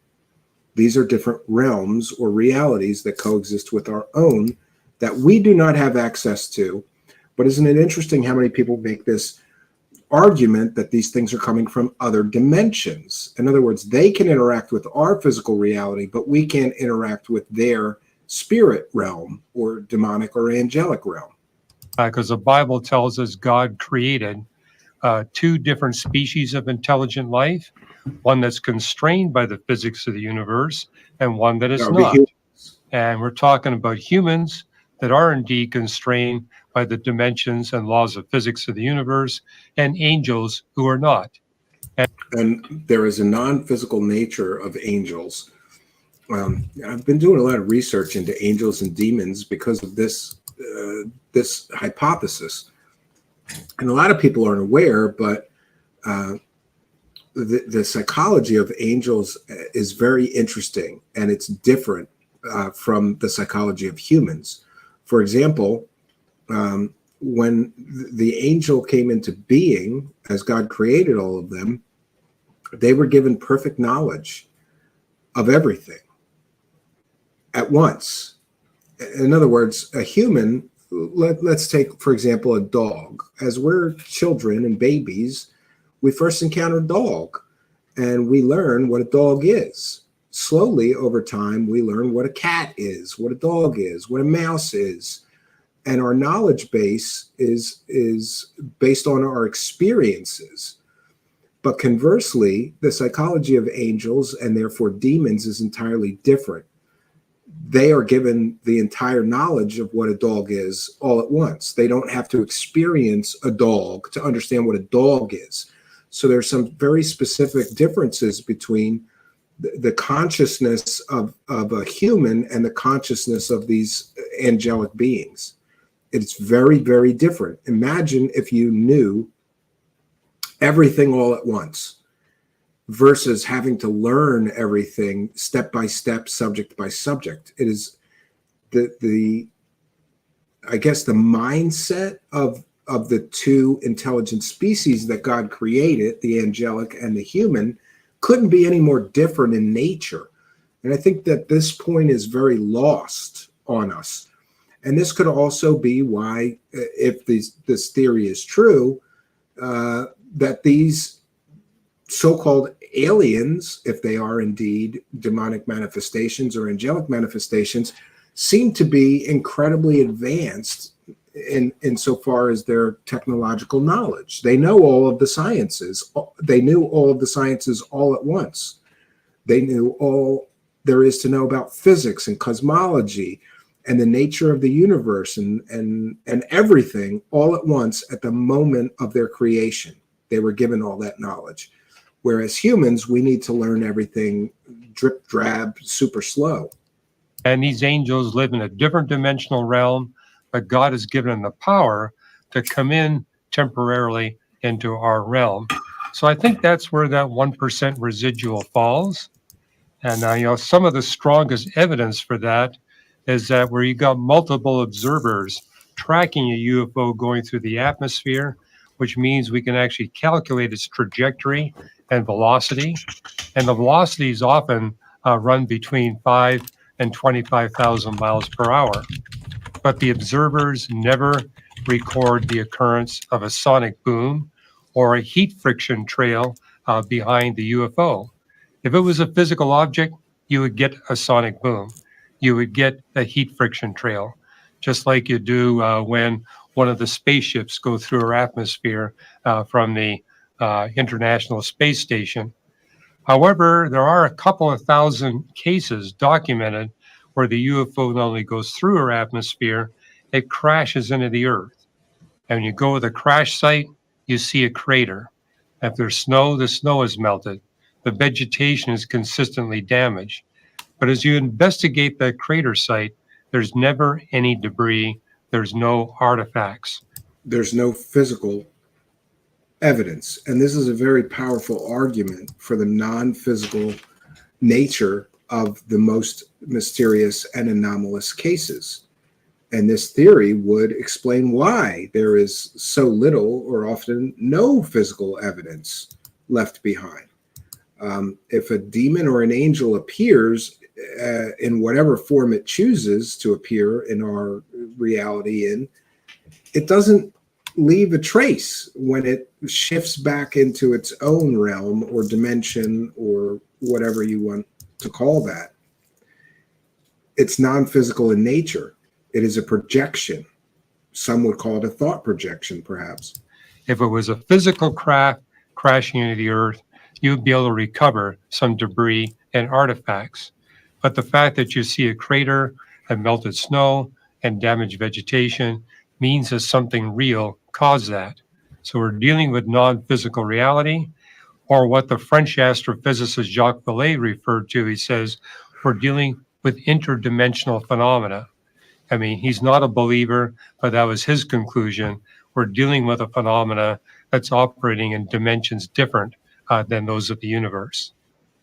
You know, what you just described is so fascinating to me as a Christian. Let me start there. You know, as a Christian, I think of Ephesians 6. I think of the verses that we often don't talk about, you know, even in the church, about the spiritual battle that is going on, that there's this unseen realm where this battle is unfolding, right? And I think about what you were just describing. I also have pondered as a journalist, and I've often thought, okay, well, you have a situation where people are claiming that there are beings and there are spaceships, and they're talking about them as though they're physical, and they will describe it in a way where these beings are so intelligent, they've been, you know, unable to be detected. They somehow crash, though. You know, they're so intelligent, they crash, and then they mysteriously disappear right away. And it just doesn't seem to add up. You know, if you're so intelligent and so good at escaping, how did your aircraft crash consistently, right? And so what you're describing as these spiritual elements, I think it's really, really an interesting idea to think of it that way. And I think, yes, because as many of these theories suggest, the phenomenon is non-physical in nature. How many times have we heard of some of these sightings being reported as like plasma balls or balls of energy, balls of light? That's not a physical craft if it's just a ball of light or a ball of energy.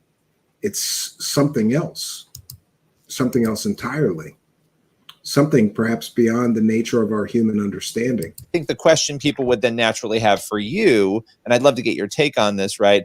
You know, what exactly would you definitively say, and it seemed like you were saying this, that this is essentially the angelic and demonic realm, really the demonic realm that maybe we're dealing with here in a spiritual sense, not a literal alien flying around in space in the physical?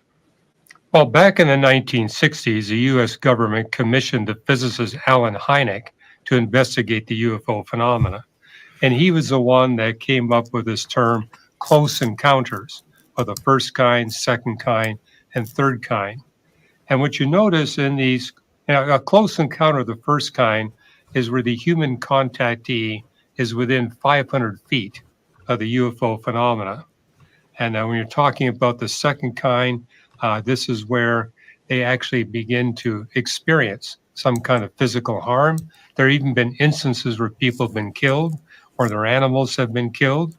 And then there's instances where people claim to have direct communication with UFO beings. Yes, the third kind. But what's interesting about these close encounters, it's never beneficial. It's always deleterious. The best you're going to come away from with one of these encounters is recurring, terrifying nightmares. Worst case. Yes, many alien abduction victims report recurring, terrible psychological trauma, nightmares, recovering memories, flashbacks of their so-called encounter event. Scenario, you get killed. So they're harmful, but there's also evidence that there's deception involved in these encounters. Because when people claim to have had conversation with these UFO beings, they will claim, well, in fact, if you go back 100 years ago, they were saying they were from the backside of the moon. But when the public became educated enough to realize that's not credible, they changed their story and said, well, we're from Venus.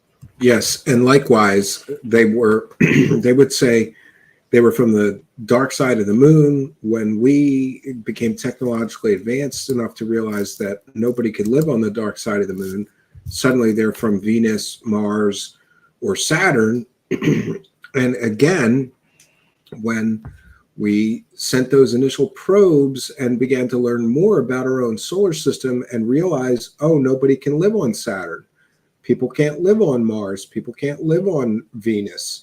Suddenly they were from other star systems, not our own solar system. So he's correct in pointing out that there's a changing narrative for where the so-called visitors are from, as well as a change when new information becomes available. why would these beings keep changing their story about where they come from? It's very deceptive in nature. And people realize how hot it is on the surface of Venus, they said they were from Mars. Well, now they're claiming to be from another planetary system.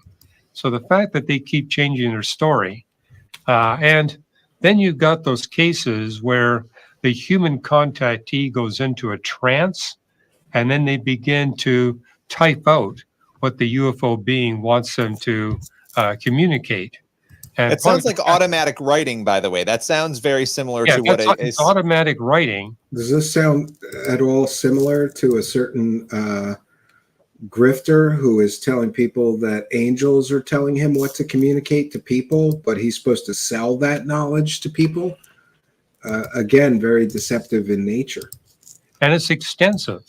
I mean, probably the most dramatic example would be a big book, the Urantia book.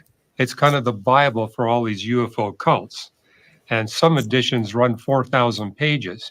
The entire book was communicated through automatic writing. But what's interesting about the Urantia book, about a third of its content denies the deity of Jesus Christ. So there, I think you can see the deceptive motivation behind this UFO phenomena. And, in this book, Lights in the Sky and Little Green Men, we point out that we have a scientific testable model for this UFO phenomena. Because what you notice in these close encounters, it's exclusively experienced by people who have significant involvement in the occult. And when you remove that occult factor, that's the end of the UFO encounters. Increase the degree of occult, you increase the frequency of these UFO encounters. And as we document in this book, you notice there's a much higher incidence of these close encounters in nations where there's a high incidence of occult involvement. Examples would be France. Yes, that's very interesting. It appears that there is a direct correlation between occult interest and activity and extraterrestrial encounters. That's very interesting as well. And an interesting data point worthy of exploration, or more exploration, I should say. Equatorial Brazil. And I got to see this firsthand when I went to the Soviet Union when the communists were in control. And what I noted back then is that the Soviet Union was sponsoring occult physics research at their major universities. And so a lot of the physicists I was engaging at that time were deeply involved in the occult. Many of them were demon possessed, and many of them were having these close encounters with UFOs. Now, when you go back to Russia, the incidence of that has dramatically dropped because the incidence of occult involvement has dramatically dropped. So I end this book by saying, close all the doors to occult involvement in your life and the life of your close relatives. That'll be the end of your UFO encounters. Yeah, and that's interesting that some people stop when they stop their involvement in occult interests. Their encounters instantly stop as well. I guess this is sort of anecdotal evidence to support this hypothesis, but it's still interesting nonetheless. This is a testable model. I have to tell you, as you're describing all of this, my background, one of the things I've worked on is a book on evil and looking at demons and possession and what scripture says about it and interviewing people who have come out of the occult. And a lot of the descriptions that people will have, and of course, not everybody is going to believe all of these instances. And similarly to what you were talking about, many of them there are now. Okay, always a critic. I can't believe you're buying this crap. Well, we're exploring one hypothesis. How many shows have we done exploring the hypothesis that the aliens come from another star system? I mean, probably hundreds of shows where we've talked about that aspect of the phenomenon. We haven't talked about this aspect of it, and we're simply exploring different belief systems, hypotheses, and explanations for this truly mysterious phenomenon. Only first world rich countries have the most sightings because people are not worried about finding food and shelter every other day. Yeah, you're probably right. There's probably a first world connection. Actual explanations. But for those that are documented and they clearly went through something, these individuals will say that the demons they interacted with were telling them very similar lies, right? That they were deceased loved ones. I mean, that's a big thing with mediums and psychics, obviously. Sure. For those watching, that they will tell you they're communicating with the dead, right? The souls of the dead. When in reality, the demonic entities are lying about that. And so it's interesting when you were sort of going through the lies that might be being perpetuated by these beings and these encounters that people believe are aliens. That is very, very interesting to me. Yeah, and the other thing I wanted to ask you, just as you were talking about these countries where there's more occult activity, I'd love to get your take on this, and maybe I'm off base here, but it is interesting to watch. I know there's nothing new in these claims. You're not seeing any new details, even though there are more of these claims of alien encounters. Yeah, and there are definitely some cases where apparently physical evidence is left behind. However, in many of those cases, Admiral Rascals, that material turns out to be ordinary terrestrial metals or materials, nothing alien about it. So,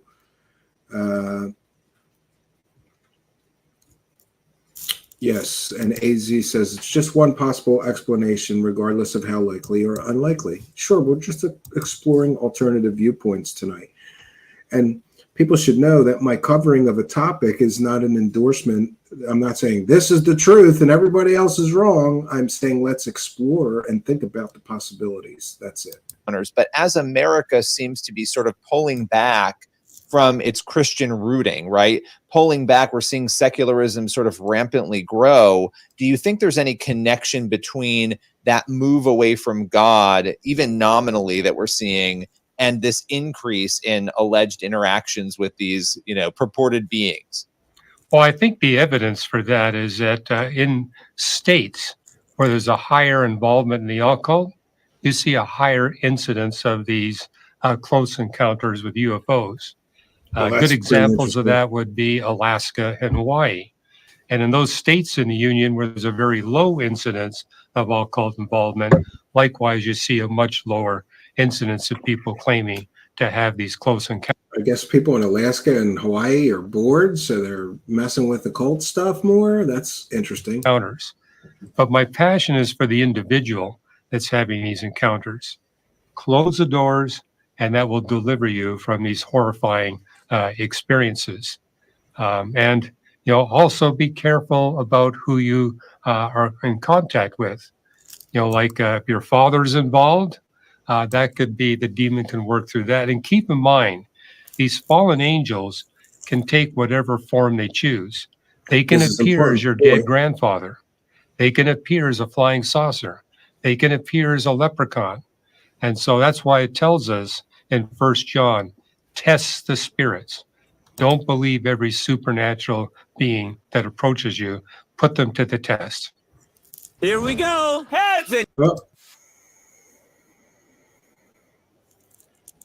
I did not mirror this one, so I apologize for the ad playing. We'll come back to it. It's interesting that many reports of demonic possession actually begin with the person who's eventually possessed believing that he's communicating with the spirits of dead relatives, when in fact it is a demonic entity masquerading as a human spirit. And there are many documented cases of that. Wow. That is incredibly powerful. And this has all been really thought-provoking. Of course, I have to ask you about David Grush and the testimony. He's obviously an intelligence officer, served for 14 years in a variety of capacities. His testimony, congressional testimony, garnered a lot of attention. What was that like for you to watch, and what were some of your takeaways on that? Well, he's been speaking about this for many years. And what I noticed in his testimony before Congress is that he softened his claims a lot. He used to be claiming that our government actually had bodies of UFO beings. He basically says, no, what we have is biologic tissue.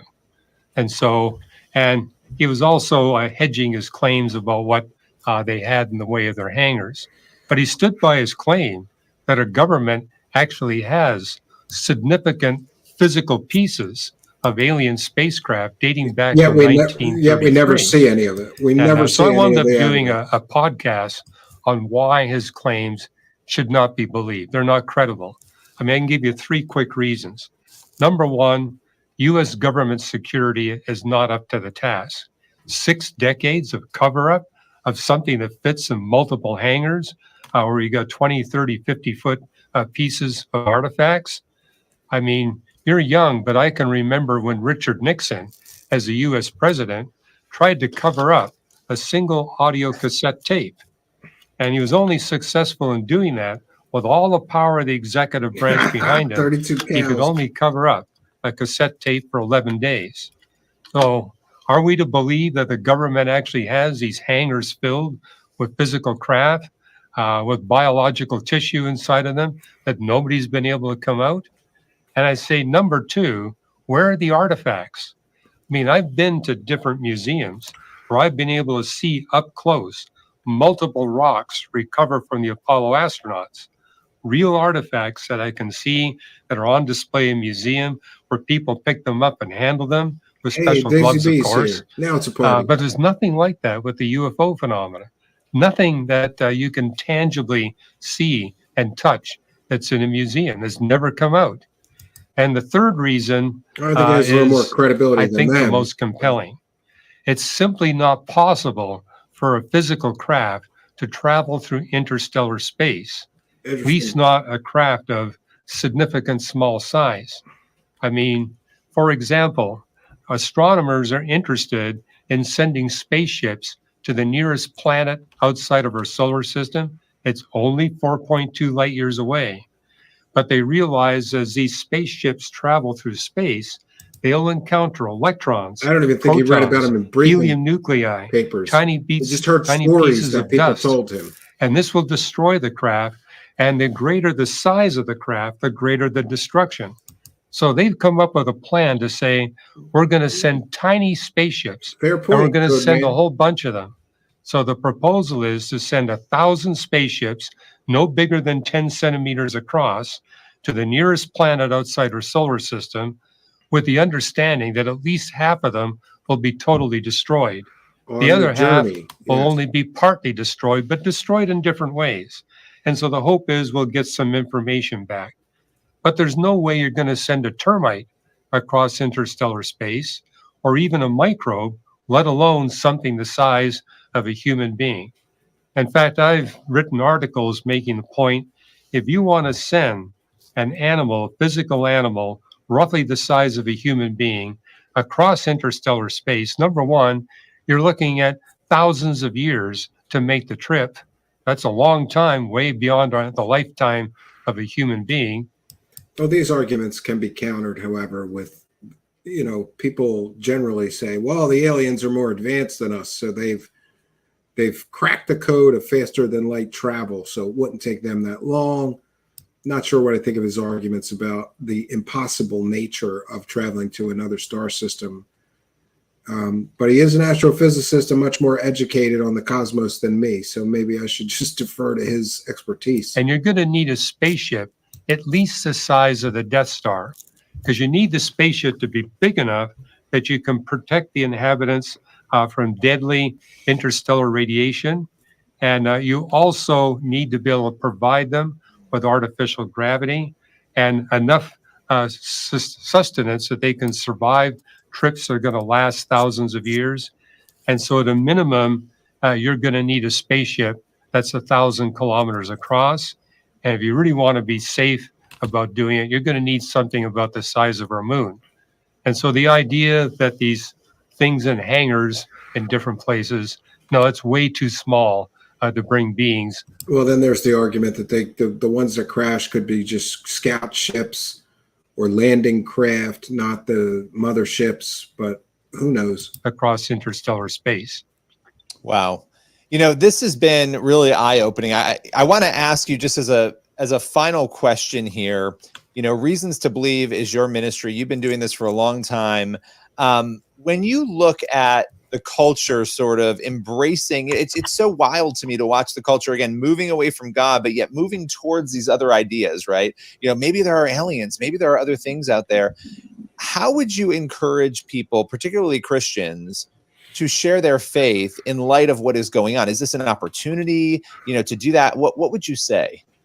Well, we live in a world where the social and political systems are becoming more polarized.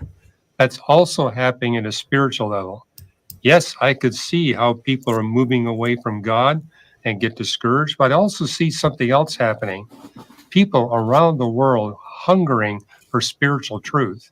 I mean, I just got back from Toronto, where I was engaging through satellite, people in Afghanistan and Iran. And that's a place where the church is exploding. And I also see it here in the United States and in Canada. There are segments of our society where there's great spiritual hunger. And there does seem to be an increase in sort of spiritual seeking, if that makes any sense, right? People are looking for answers. And when you fail to find answers in technology, I guess you look to the spiritual realm. So that kind of makes sense. People are thirsting for solid evidence that what the Bible teaches is true. And this is where Reasons to Believe stands. We take the book of nature, a book that's, in my discipline of astrophysics, the knowledge base doubles every 5 or 6 years. So we're taking all this emerging new information from God's book of nature to bring people to the book of scripture and into a relationship with Jesus Christ. So yes, the devil is having a heyday, but it's nothing compared to what the Spirit of God is doing. And so let's not be discouraged by the bad stuff. We've been told in the Bible that would happen in the last days, where there'd be this bifurcation. But there's an incredible opportunity to take the good news of salvation through Jesus Christ to all the people groups of the world. And I see a far greater hunger overseas than here in the United States. The church is growing. It's growing rapidly. But God wants to transform all people groups here in America as well. And he's given us these 2 books, the book of nature and the book of scripture, so we can come into a relationship, a loving relationship. Interesting that he kind of has both perspectives, a perspective of science and a perspective of faith in the Bible. I think it's fair to say that many or most scientists or men of science are atheists. They believe that, nature explains itself and that there's no creator, but other people have differing views. I'm always open to exploring people's viewpoints, whether that be from a spiritual perspective or a scientific perspective or a mix of both, as in the case of this gentleman. With him for the rest of eternity. Well, I so appreciate that. And I would add, there have been mass baptisms. We've had 2 historic back-to-back. Okay, I think we accomplished what we were going to accomplish with the sharing of these videos. Show us the ET meet, says Gregory Jetson, who's a member. Thanks for that. If biologics are at hand. So we'll take some questions and comments from the live chat. Coming up on 2 hours here, which is interesting because I thought this would take much longer to get through. But I try to keep my own comments brief. You're right. Codeman says there is also a lot of candy-coated Christianity misleading flocks. Yeah, I'm not a big fan of the prosperity gospel and all those guys making millions. Daisy B, isn't it declining? According to some statistics that I saw, there is a rise in Christians in recent years. I don't know over history. Hank McGurk says, very nice work, Campion. I needed a little pick-me-up. Yeah, and King Bull says, Tyblee, I watch both Skeptics and Believers channels. It's best to hear both sides. That's why I respect Stephen and others. Yeah, I mean, that's the way I try to do it as well. I'll listen to the Believer's perspective, but unfortunately, with a lot of channels, I see all we get is stories and not very much evidence. Aaron Flores says, Kenneth Copeland is infested with demons too, just like Wilcock. It comes with a certain narcissism. Yeah, absolutely. Aliens are sus. Science and religion are both chasing God, just in different fashions. That is a very fair point. Jimmy Tchaikovsky says, awesome episode. Yeah, I'm glad that you guys enjoyed this. Wasn't sure. This was one of those shows that I thought nobody would watch, quite honestly, but I wanted to do it anyway. It's good to explore different perspectives. And again, I'm not endorsing this hypothesis. This is what's really happening. But I think it's pretty interesting to examine, especially when we get to the non-physical nature of many of these encounters. There's little to no physical evidence that these are physical manifestations. But some of these theories would explain why that is the case. AZ, where and how do our individual consciousness and our dimensions of the universe relate to each other? Very good question, and a question that is probably better answered by a man much, much smarter than me. Yeah. Faith and mathematics are the best couple ever made. Amy Collins is here and says, evangelical population is growing, mainline Christianity and Catholicism decreasing. Overall church attendance is still in a downward trend. Yeah, I guess it depends on whose statistics you look at or whose statistics you believe. So before we end our broadcast, I want to remind you that tomorrow night at 9 p.m. Eastern Standard Time, we're going to be doing a very, very special report on David Wilcock and his various false claims. And when I tell you that tomorrow will be very data rich, you should believe me, because we have a great deal of information to share with you. And what's most interesting is that we will have remember, David Wilcock said that I emailed false reports of animal neglect and I got him swatted. We're going to show you what actually happened. And when you see it, you will not believe that this guy is saying over and over and over again that he got swatted. We have the body cam footage. We have the footage and the audio from a phone call he had with the animal neglect officer.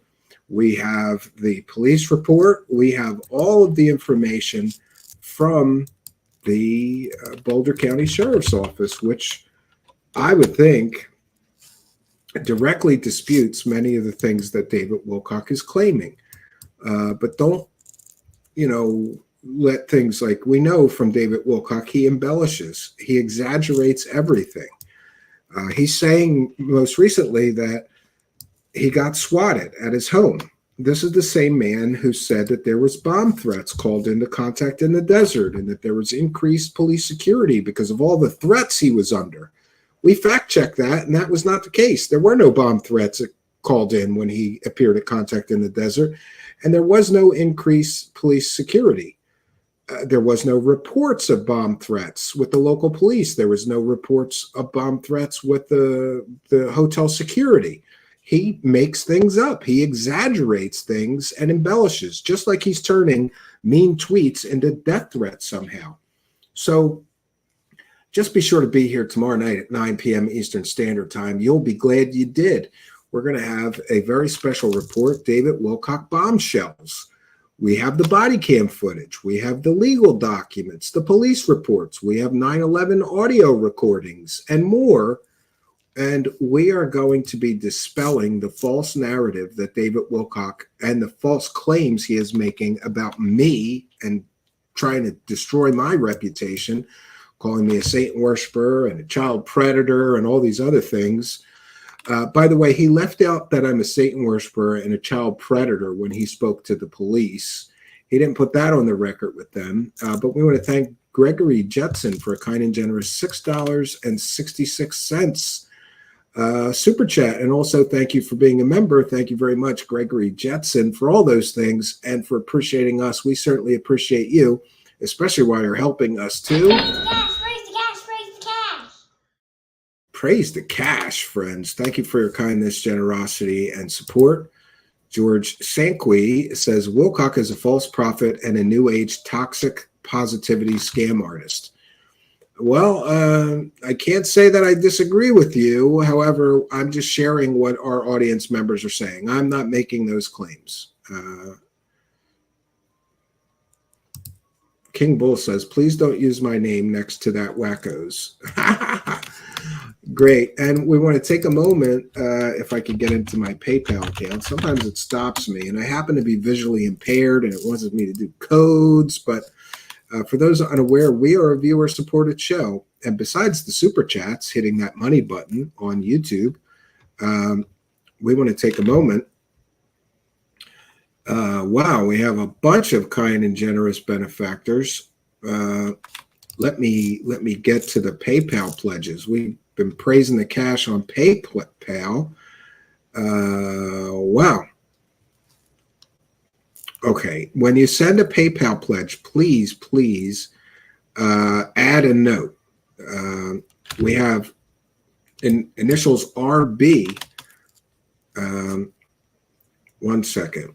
With a kind and generous $9.55 PayPal pledge, saying, just showing my support for the craziness that happened this week and also for a great week at Truth Seekers. And that's from Nemesis Bex. Thank you for your kindness, generosity, and support. It is much appreciated. Thank you for appreciating us. We certainly appreciate you. Nemesis Bex, she's the queen of super thanks. Did you know that? Even if we're not broadcasting live, you could hit the thanks button and send a couple of bucks and keep us creating this great content you enjoy. Thank you, Nemesis Bex, for your kindness, generosity, and support, and of course for helping us too. Raise the cash, raise the cash, raise the cash. Oh, now we've got a bunch of them from initials AM. Let me see if there's any message. No message, but there's a $10 PayPal pledge from initials AM. Thank you very much. That's why you need to add a note so I could call out your chat room user ID. Then there is it's Village Floral House. So thank you for your kindness, generosity, and support. I figured it out. So a kind and generous $10 PayPal pledge, then a kind and generous $5 PayPal pledge, then I think a kind and generous $20 PayPal pledge, all from Village Floral House, who is a recent convert to Truth Seekers. Came here wondering who the troll, the evil satanic child predator troll is that is calling in swats on David Wilcock. By the way, I didn't do any of those things, and tomorrow night at 9 p.m. Eastern Standard Time, I'm going to prove it. But thank you, Floral House, for your kindness, generosity, and support. We also want to take a moment to recognize and thank all you kind and generous Patreon supporters, you kind and generous Twitch subscribers, and YouTube channel members. We're a viewer-supported show. We appreciate all of you. Thanks for appreciating us. Raise the cash, raise the cash, raise the cash. Thank you for your kindness. Thank you for your generosity. Raise the cash, raise the cash, raise the cash.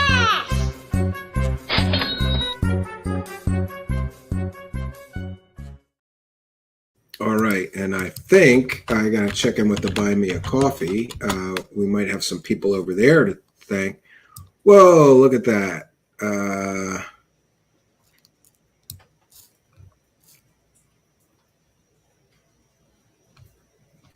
Let's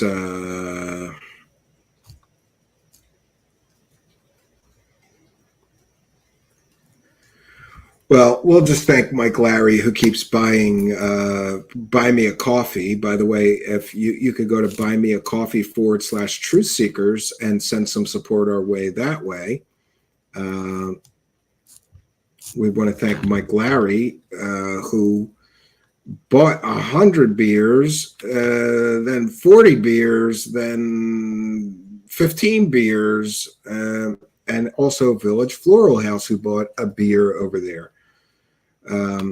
Thank you all for your kindness, generosity, and support. It is much appreciated. We're going to take a moment to thank you all for helping us. If you buy me a coffee, it says buy me a beer. I've got to change that. Maybe buy me an iced tea. I don't know. I don't drink coffee. And trying to avoid the alcoholic beverages. So we're going to change that. But thank you all just the same for buying me anything. We appreciate you. Thanks for appreciating us. Mike Larry, MVP of Buy Me a Coffee, for praising the cash and Village Floral House. And we also have Railroad Bum, who bought a beer over there as well. So thank all of you for your kindness, generosity, and support. It is much appreciated. We appreciate you helping us to praise the cash. Raise the cash, raise the cash, raise the cash. All right, we'll take a few comments and questions from the live chat. Oh, look at that. Carl Winwick just became a YouTube channel member. For those unaware, if you become a YouTube channel member during the live broadcast, we'll give you a big shout out and thank you. So shout out and thank you to Carl Winwick, who just became a YouTube channel member. Thank you for your kindness, generosity, and support. Welcome new member, Carl Winwick, everybody. Thank you, Carl. Raise the cash, raise the cash, raise the cash. All right, let me make sure I didn't forget anybody else. No, I think we're all caught up. So we thank you for your kindness, all of you. A very, very kind and generous crowd. We should be able to recover that few $100s that David Wilcock cost me making his false claims. Due to your kindness, generosity, and support, we really appreciate it. King Bull is here and says, praise the cash, right? Code Man says, I wish I could help. I'm broke till Friday, just a broke carpenter here. Boy, I wish I could get you over to my cabin. I could sure use a broke carpenter. Yeah, I'm a Polish carpenter, right? Which means everything I build's a little crooked and weird, but it works. And don't worry about that. Besides, listen, there are other ways to help our show. One of the things you can do is to like, comment, subscribe, and share these videos. It really does help. Copy the video link, put it on your social media. Send one of our shows to a few of your friends who may like this type of content. It really, really does help. Make sure that you smash that like button like it's hot on the way out. We have more live viewers than we have likes on this current live broadcast. So please do take a minute, smash that like button. It really does help us with the YouTube algorithms and things like that. And then we have Sandy Smith, who has been a member for 21 months. She's been helping us praise the cash for 21 months. Thank you, Sandy Smith. You're making it rain up in here.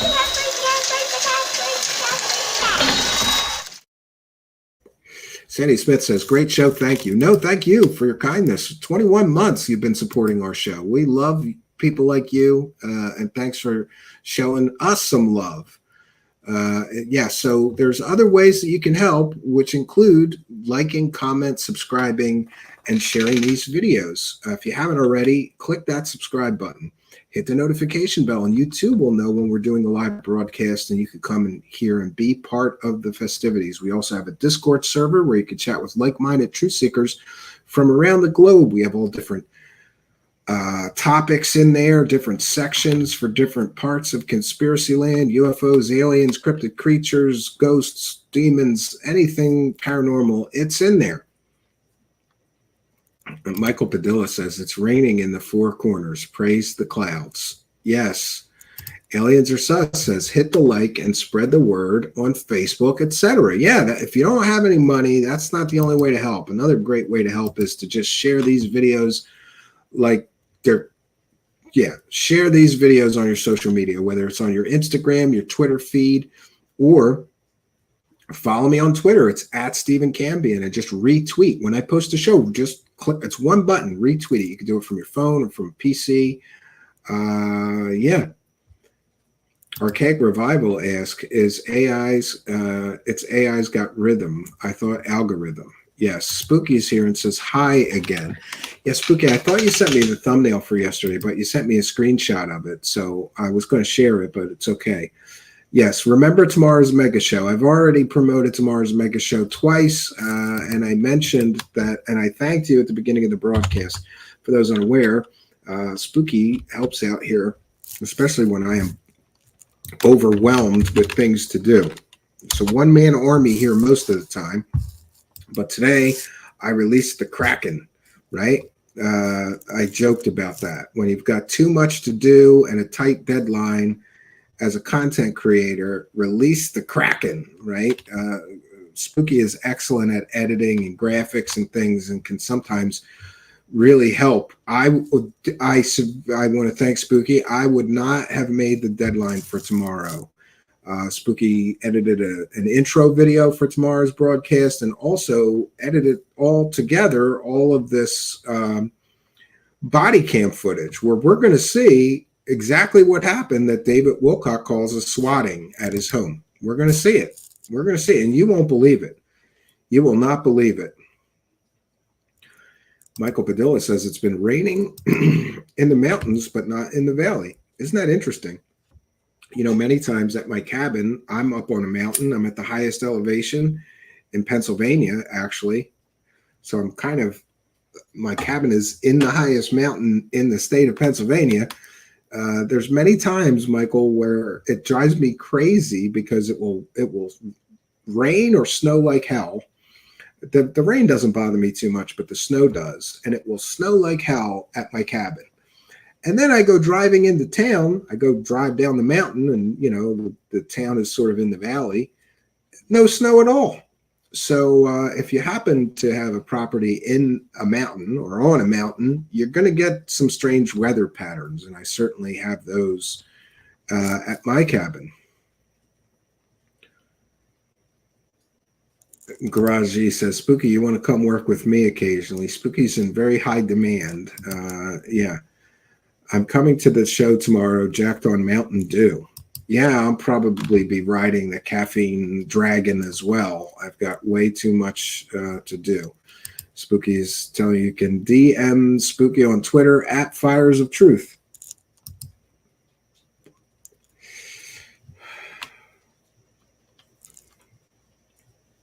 Oh, that's actually on my list. Phoenix Knight is here with another great book recommendation, The World of the Jinn and Devils by Umar S. Al-Ashkar.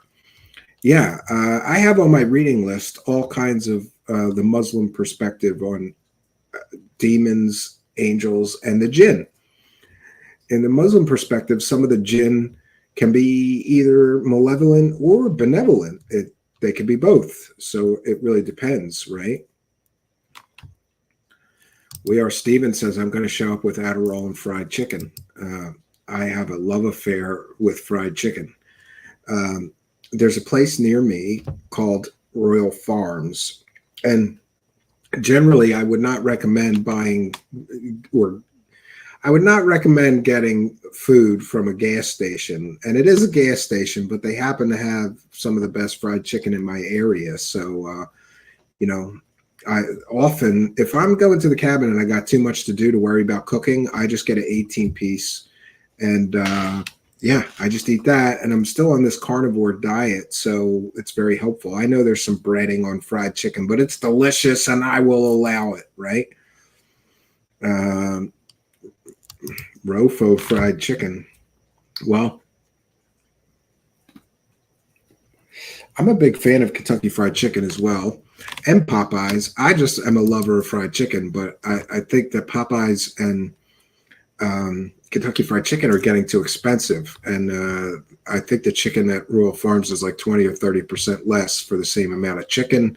It's just as delicious. Actually, I'm lying. Kentucky Fried Chicken is probably the best. Extra crispy, please. Right? Spooky needs to buy snacks for tomorrow night. Aaron Flores, Popeye's fried chicken sandwiches are the bomb. Aaron, me and my wife get them occasionally. We rarely eat out, but my wife and, we're just very fortunate in that there's a Burger King and right next to it is a Popeyes. So we go to Burger King, get the kids nuggets and fries or whatever they want from Burger King. They like Burger King. And then we go through the next drive-through to get us just chicken sandwiches from there. They're like crack. I'm addicted to Popeye's chicken sandwiches. I've been known to partake in gas station food. Yeah, I mean, it depends. There's always exceptions to the rule, right? I would not generally recommend gas station food for dinner. However, I make an exception in Royal Farms. Try it. If you've got a Royal Farms near you, go in, try some of the chicken, and tell me I'm wrong. It's usually very good. One time I got a bad batch, and it was kind of lousy. But out of the 50 times I probably stopped and gotten a chicken meal there. One time we'll forgive them. Make my own. That way I can eat as much as I want. Grocery store prices are for me. Yeah, that's the best way to do it. I like making fried chicken. I do the whole buttermilk, marinade the night before, and I make a mean fried chicken. But there's a lot of mess to clean up. Making fried chicken is difficult. And, that's one thing that I think I do. I'd rather just do takeout than make it home. But everything else, we make better tacos, I think, than Taco Bell or some of the other places. We make better pizza than most of the pizza places that are cheap, especially like the real cheap places like Domino's or Little Caesars. Those are lousy pizzas. I'd rather just buy the ingredients and make them at home, right?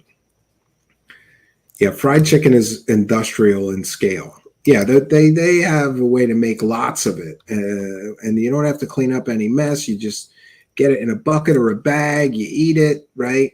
I'm a big fan of that, and I'm desperately searching for things to eat on this carnivore diet. Recently, I discovered smoked turkey legs, and a couple of them is dinner. You know, I'm getting sick of bacon, and I'm actually getting sick of steak. Sick of bacon, sick of steaks, sick of regular beef ground meat. Sometimes I'll just make a pound of ground meat and that's dinner. I'm sick of eggs. You know, I'm running out of things to eat on this carnivore diet, but I'm going to be trying some different kind of sausages, scrapple, pork roll. But, you know, and by the way, I'm not offering any medical or diet or nutrition advice. Consult your medical professional. I'm just recounting my own experience, right? Yeah. Bojangles. Do they got good fried chicken? There's a new Bojangles just opened not far from me, but I haven't tried them yet. But they look pretty good. Bojangles looks pretty good. We'll have to check out their menu on the internet. I have not. Michael Badilla says, over a mile high here, and we take it when we can get it. As long as it snows up north, we always have water to drink, farm, and build. Yeah, that's cool. Amy Collins says, no KFCs in this town or the next over, or Popeyes. Sorry to hear that, right? Can't go wrong with Chef Boyardee. I grew up on that stuff. I used to love the cans of ravioli, and SpaghettiOs I used to love as a kid. But having children myself, I recently tried that stuff, and I was like, oh my God, this is terrible. I don't know if it changed or my tastes have changed. When I was a kid, I loved me some Chef Boyardee, even the canned spaghetti and meatballs or the canned SpaghettiOs and meatballs or canned ravioli, Chef Boyardee. I would eat that up. Now, Now, I've become something of an Italian food snob, having worked in an Italian restaurant and learned to cook a lot of Italian meals. I cook multiple different pasta dishes, and they're all better than the canned stuff. So I'll have to stick with that. So, my friends, we've done our due diligence for tonight. I highly recommend that you visit us tomorrow night at 9 p.m. Eastern Standard Time. And again, we're going to have an incredible special report for you with David Wilcock bombshells, body cam footage of the so-called swatting, new legal documents, police reports, 9/11 audio recordings, recorded phone calls between him and the sheriff's department, and more. And this is all public documents, so I'm free to share it, especially because I'm forced to share these things. I was forced to pay for them, get them, and also share them so that I could defend myself and my show against all of David Wilcock's completely and totally easily provable false allegations that he's made against me. Aaron Flores, I had a ton of Polish food growing up. We always had pierogies and kibasi and gołąbkis and potato pancakes and many other things, and kiszczyki. Yeah, we had plenty of Polish food. William Runner says, my wife is Polish. She must be a great lady. I've eaten a lot of Polish food. Yeah, I grew up eating a lot of Polish food, not so much on the Irish food. My mother was Irish and my father was Polish. And mostly we had Polish food growing up at my grandmother's house. And my father would make Polish food. We had duck's blood soup and just every Polish delicacy. And I still have a soft spot for Polish food. Irish food, not so much, because I think my mother's family had been here for several generations, so they were kind of Americanized. I mean, on St. Paddy's Day, we had ham and cabbage, but that's the extent of the Irish. And we didn't have very much Irish food. It's probably better because I'm not a big fan of Irish food, but I am a huge fan of Polish food. So there's that, right? So, like I said, we've done our due diligence. I'll be back tomorrow night, 9 p.m. Eastern Standard Time, and I hope you'll be here with us. This is a very important broadcast, so I'm going to try to get the stream for tomorrow night posted early. I will be placing it on my Twitter later tonight at Stephen Cambion, and I would sincerely appreciate if you would retweet that broadcast, copy and paste, put it on your Facebook, put it on your Instagram. Tomorrow night is a vindicating broadcast. I will be vindicated and proven right that David Wilcock is full of shit, just like he always is. He's lying, he's exaggerating, he's embellishing things that never happened. Remember, over and over and over again, he kept saying he got swatted. We have the footage of what actually happened, and we're going to broadcast it all tomorrow night, 9 p.m. Eastern Standard Time. I'll be here, no place I would rather be. I appreciate everybody's kindness, generosity, and support. Please do join us tomorrow night, 9 p.m. Eastern Standard Time, for a very special Truth Seeker special report, David Wilcock bombshells, the swatting incident. We'll be here. I hope you'll be here with us. I want to thank you all for joining me. I want to thank our kind and generous benefactors. Thanks Spooky and the rest of Team Truth Seekers for their support. I sincerely appreciate the support. It's been a very difficult week getting accused of all that stuff. And very honestly, it was traumatic for me to listen to this phone call of David Wilcock lying through his fake teeth to the Boulder County Sheriff's Office and claiming all these false accusations against me. But, you know, I'm getting over it. I'm feeling better, and we're going to move forward. First of all, we're going to prove that he lied about virtually everything he claimed that I did. We're going to prove that he lied about his so-called swatting and more. So join me tomorrow night, 9 p.m. Eastern Standard Time. I'll be here. Hope you will be too. So that's all I got for you, friends. Until next time, my name is Stephen Cambion. Good night, and God bless all of you.